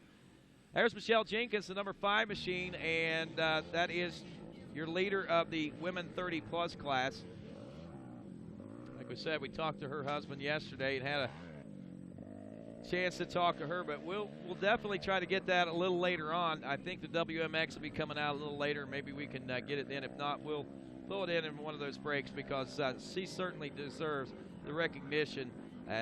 Well, I'll go ahead and say it. I said it last race, but she's 42 years old out there and is one of the meanest ladies. I mean, not mean as in you don't want to be around her, but toughest ladies I've ever met in the world. And she's kind of like a female version of John Natale, if truth be told, I think, to be honest with you. She's tough as nails, no doubt about it. Speaking of John Natale, we'll be seeing John here in just a few moments as he'll be out with the rest of the AMA Pro ATV racers. Remember, a year ago, folks, he wasn't even hardly able to climb the stairs to make his way to the announcer's tower to even watch the race, let alone be able to race it. But lo and behold, he was able to muster it all up. And this is what we see now, him out on the track and him being a very formidable opponent when it comes to ATV motocross racing in those pro ranks. Obviously, right now it is 3 laps down for Ducato, Music, Jackson, Tucker, and Jack Moore, your top 5. Jenkins, Michelle Jenkins leading, Emily Young, Melissa Ranger running back in the number 3 spot. So that is your women 30-plus class. An addition, this is a brand new class this year, and we've had 3, 4, 5, 6 riders at different times. 3 riders on a mud race. That's pretty good for a vet women's class that is a brand new class out there. So I got to tip my hat to these ladies. But Michelle has certainly got this one dialed in as far as the women 30-plus class is concerned. Ducato has got the 40-plus BC dialed in right now. as we split these classes with these riders out here on the track right now.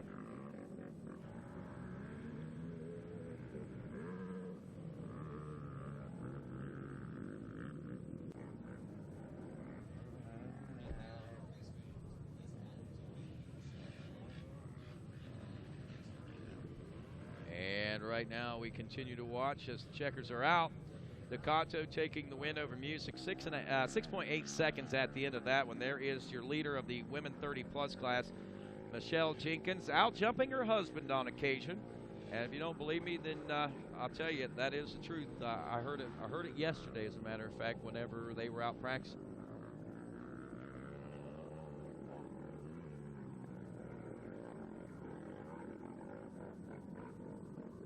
Dalton Berkman and Josh Maley. Dalton Berkman and Josh Maley report back to rider registration ASAP, please.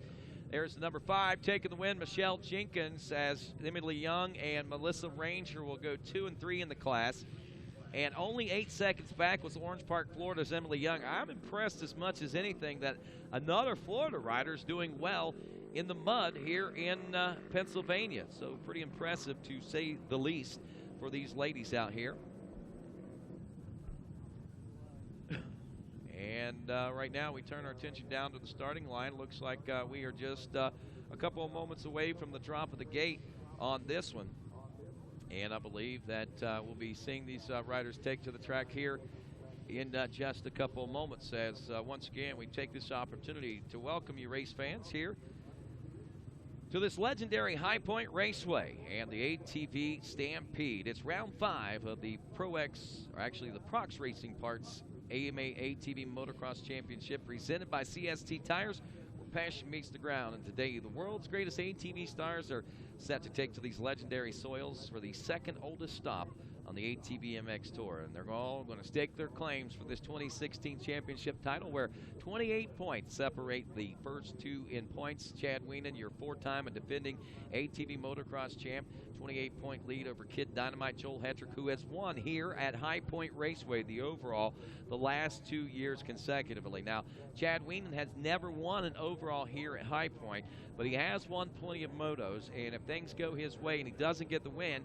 maybe he can at least get out of here breaking even with Joel Hetrick, as he did just a couple of weeks ago. However, I know after watching the lap times and the time qualifying earlier, Joel Hetrick does not look to be satisfied to split motos with Chad Wienen here today. He looks like he is ready to try to chip away at that points lead. He has the ability, the possibility to gain 6 points if he can take 2 moto wins and Chad finish 2 seconds. Now, if he takes 2 moto wins and Chad finishes a little further back, then obviously that's going to change the pace even more, because those points open up. We'll find out more about that and how it's all going to shape up as things roll on. We want to say thanks to the many fine folks that helped bring the racing action here to High Point Raceway.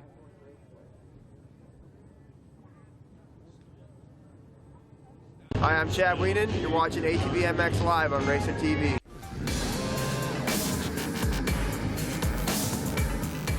At Rocky Mountain ATVMC, we want to help increase rider participation at your next race, rally, or club event with our free Race Gas program. Join Race Gas, and every rider that signs up for your event or club gets a free $10 gift card to Rocky Mountain ATVMC. It's that simple. RockyMountainATVMC.com. Get ready. When it comes to guarding your engine, AMSOIL offers the next level performance enthusiasts demand.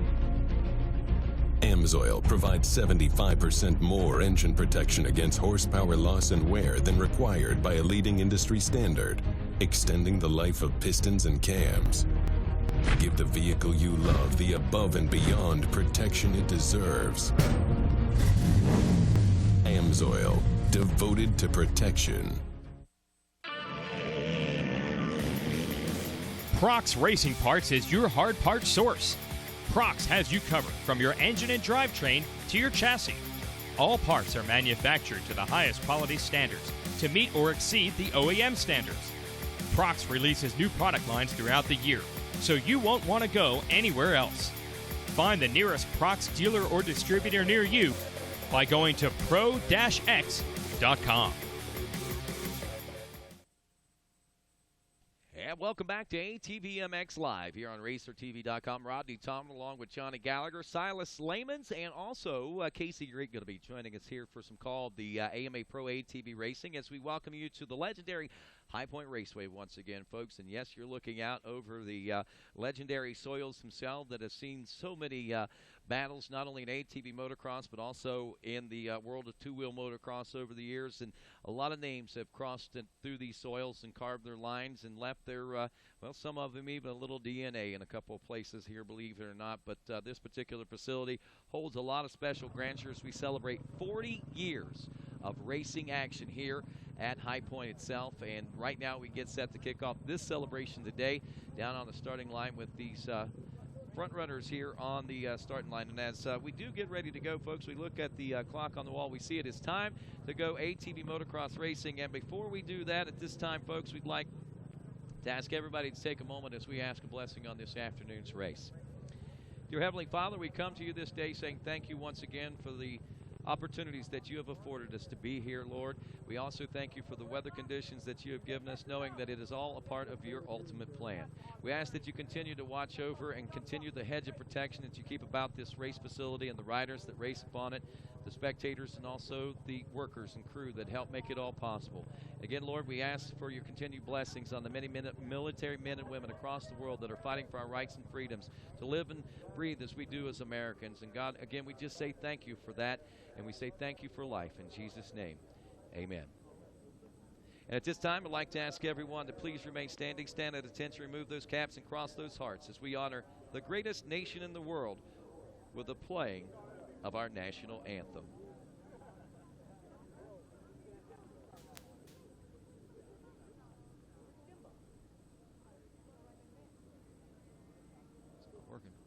Oh, say, can you see by the dawn's early light what so proudly we hailed at the twilight's last gleaming, whose broad stripes and bright stars through the perilous fight o'er the ramparts we watched were so gallantly streaming, and the rockets' red glare, the bombs bursting in air, gave proof through the night that our flag was still there. Oh, say does that star-spangled banner yet wave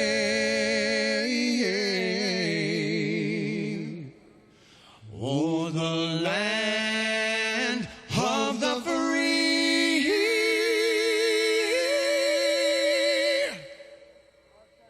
and the home of the brave?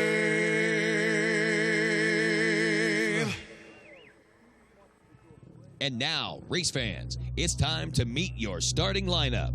Turn your attention to the starting line as we introduce to you today's top ATV motocross stars. Rolling out first today, we pay tribute to one of ATV's most recognized ambassadors worldwide. At 43 years old, he's a former two-time AMA Pro ATV motocross champion, scoring over 30 national ATV wins in his 3 decades of ATV racing. 2016 marks his farewell tour as we say goodbye to one of the sport's greatest ever.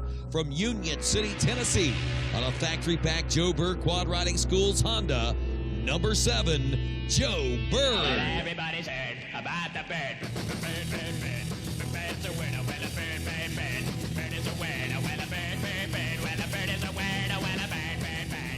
The bird's a winner, well, a bird, bird, bird. Rolling out next, he's ranked 5th in points, hailing from Sanger, Texas. On a Maxxis, Blue River Racing, JB Racing, back Yamaha. He finished 3rd here a year ago. The number 84, Thomas Brown.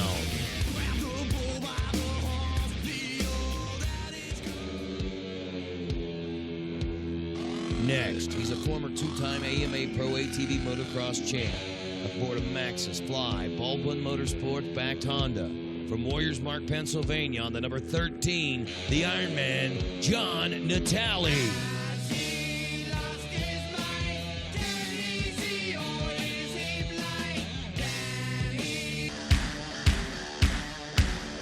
Ranked third in points on a JB Racing, Root River Racing, Rastrelli Land Grading backed Honda. From Palm City, Florida, fresh off a podium at the Ironman, the number 728, Jeffrey Rastrelli.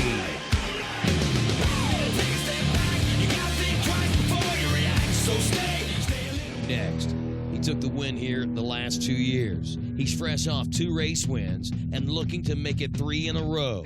From Seneca, Pennsylvania, on board the Maxxis Liquid Wrench Elka Hauser-backed Honda, the number 88, Kid Dynamite, Joel Hetrick. 'Cause I'm TNT, I'm dynamite. TNT, and I'll win that fight. Next, he's your points leader and a 4-time defending AMA Pro ATV motocross champ. With a 28-point lead over second place, he's looking to take his first ever win here at High Point Raceway. Riding aboard a Wiener Motorsports factory-backed SSI decals Walsh Racecraft Yamaha from Galena, Illinois, the number 1, Big Chad Wiener. You can tell them all now. I don't back up, I don't back down. I don't fold up and I don't bow. I don't roll over, don't know how. I don't care where the enemies are. Can't be stopped, all I know, go hard. Won't forget how I got this far. Starting line up here, folks, as we take a look at this not so well orchestrated opening ceremonies yet once again. I believe that's the last time. And anyway, Nick Janusa wore the number 15 out of Wall Township, New Jersey on an ATX Walsh Maxxis Bellray Gold Speedback machine. Got the number 20 from Louisville, Ohio, currently ranked 6th in points. He's on a Root River Racing Range 8, backed by JB Racing and Hoosier Tires from Louisville, Ohio, John Gubble. Number 25 from Cookon, Wisconsin on a longer bill still. Loud Jansen Motorsports SSI backed Honda, Cody Jansen. Aboard the number 39 from Montezuma, Iowa on an SSI decals. FF Racing, Hedges Racing, Frozen Specialties backed Honda, John Taylor. The number 77 from Pipersville, Pennsylvania on an SSR FDR qualified Hedrick Elka Maxxis Ribbon Up Films backed Honda, Nick Moser. Number 79 from October, Pennsylvania on an SSR ATV Racing Honda, Wes Lewis. The number 91 from Mount Pleasant, Pennsylvania on a Pro Motorsports Yamaha backed by Lawrence Cardassa and Fox Shocks, Jesse Barnes. The number 49 from Burtonville, West Virginia on a Costa Racing, Plummer Motorsports, Walsh Green Tech ATV, Rhett Music. Number 422 from Bakersfield, California on a Maxxis Elka Roll Spark Racing Honda, backed by the Liquid Wrench, Amy Hoxma. Number 665, he's almost evil from Cutler, Illinois on a Savage Motorsports backed Maxxis Walsh BCS Elka machine, Ronnie Higgerton. And that, my friends, your starting lineup for this ATV Stampede here from High Point Raceway. Rodney Tomlin along with Johnny Gallagher, being joined now by, of course, Casey Creek here in the booth. And guys, as we set the stage on this one, we were talking about it, man, the conditions. It goes from bad to good, to worse to not so good, to a little more rain, and man, who knows what's going to happen. I know it left those guys scrambling over there in the pits, Johnny. 20 minutes before they drop at the gate, the rain started falling. You had the question, do we go back to the big tires? Do we stay with the little tires? I know there were a lot of folks that were basically flipping coins at that particular point. Yeah, Rodney, absolutely. You know, took a quick walk through the pro pits over there, and you could see the majority of the machines, if not all, were equipped with the larger 20-inch tires in the rear and the 21-inch or 22-inch in the front. There was a few guys that you could see had these smaller moto tires on standby, standing next to the stand on the bike there, but I think that little bit of rain that we got there just a few moments ago was kind of the icing on the cake for that. Casey and I just speaking here a moment ago, as he was saying, the majority of these riders making that, you know, decision. The track itself, not so bad. We just saw those riders out for a parade lap. The track itself, really not that muddy, honestly. It really is just what we're looking at here right now. Casey, we were talking about that start and how all important that is. Tell us a little bit about you being the tire guy, you know, the decisions these guys made and what their weighing cost-benefit analysis to start versus the rest of the race. Definitely. I think it comes down to just, you know, the track itself would benefit to probably be on an 18-inch tire, but the start alone is what it really takes in a mud race. And so what we're running into now is everyone had to take that gamble. Okay, we're all going to go big tires, because if the one guy that went small tires isn't going to pull a start, and the big decision maker was Joel. He wasn't sure if he was going to go with big tires or little tires the entire time. He went out there in qualifying and turned a burner with small tires on. The start didn't matter at that point in time. Now the start matters. He chose to not take the gamble and to go back with the big tires so he can guarantee, or hopefully guarantee himself, a top spot coming out of that first turn. And that's exactly what we were talking about here in qualifying just a moment ago when we had Joel Hetrick out there turning in a lap that was over 3 seconds faster than the rest of his peers and over 6 seconds faster than most of the field. An absolute burner, as you said, that was done on the smaller motocross tires. We noted that the track was in great condition. Not a whole lot worse condition right now, certainly a little bit slicker, but the biggest difference is the fact that, again, we have to come off this gate and up this slick High Point ATVMX live starting line here. We're going to get to see it all on RacerTV.com. You're going to watch it live from home. Those of you at the facility here are going to get to see it firsthand. This start, there may never be a more important start in 2016 than this one right here. Because right now, even though this track is raceable, it is still somewhat one line throughout most of it. Getting to the front early is going to be key. We see it looks like Mosier has his hand up there. Didn't quite have his goggles ready. The rest of these guys on the line and ready to roll. Looks like as of right now, he is the holdup. These guys are ready to roll. There we see, looks like Chad Wienen opted to not take the parade lap. He is still clean, you can see there. He's backed up against the start. They're taking a look up. There you see his mechanic, Nate Hibbs. Interesting choices here. I want to point out the last couple of starts and hole shots that we've seen, Johnny, in the amateur races, they've really come more from the outside, the far right side of the starting gate. Chad Wienen lined up in the middle of that gate, right next to the right side of the dog box there. As the 30-second card is up, and that means we are about to go ATV motocross racing pro style here at High Point Raceway. And that card will turn sideways. She will jimmy out of the way real quick, and we'll hear those revs go up, and we'll get racing action underway. Rodney, you called it. It was a gamble. We're going to see how those gambles paid off. Oh, look at that. Chad Wienen itchy to get off that gate, man. He hooked up beautifully on those little tires. Oh, but look at that. Around the outside, here comes Kid Dynamite. Looks like Joel Hetrick into second. So those two guys just leaps and bounds ahead of everyone off the start. This is exactly what we needed for this moto. Both these guys, Joel just gets splashed by Chad Wienen on the inside of the puddle there. SSI Decals Whole Shot Award going to Chad Wienen, the #1 machine. That's another championship within a championship. But Kid Dynamite gets that good start, just like we expected for him to do on the far outside. A little bit of a surprise from that far inside, but man, Chad Wienen was itchy, and he had a trigger finger whenever that gate went down.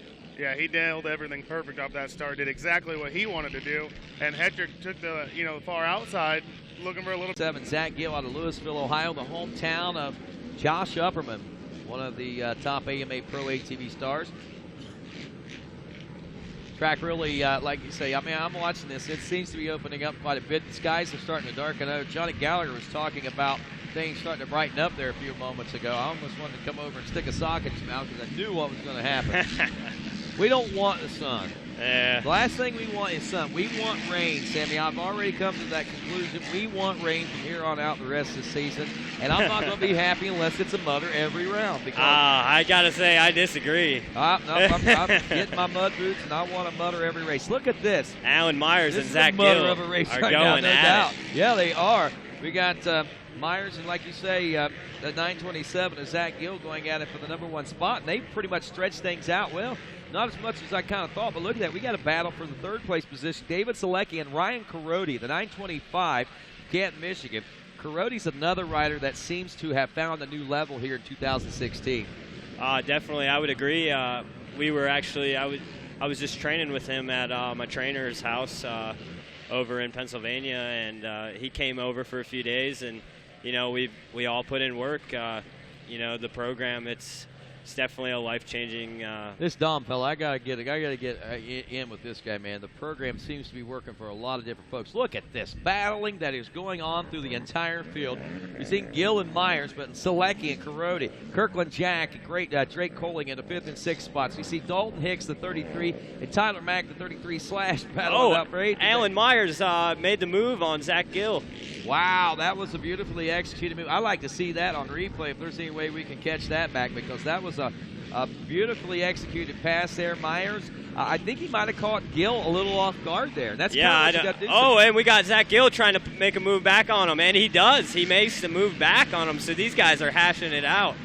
Wow, oh! Uh-oh. Myers comes up short. That's going to slow him down a little bit. But, I don't think it really is. I think it's just going to separate him for a few seconds. Myers is going to find a way to get right back up there on the rear wheel. Definitely. I agree. He's hungry, and he wants to get that win just as bad as Zach Gill does. Now, talk a little bit about this guy.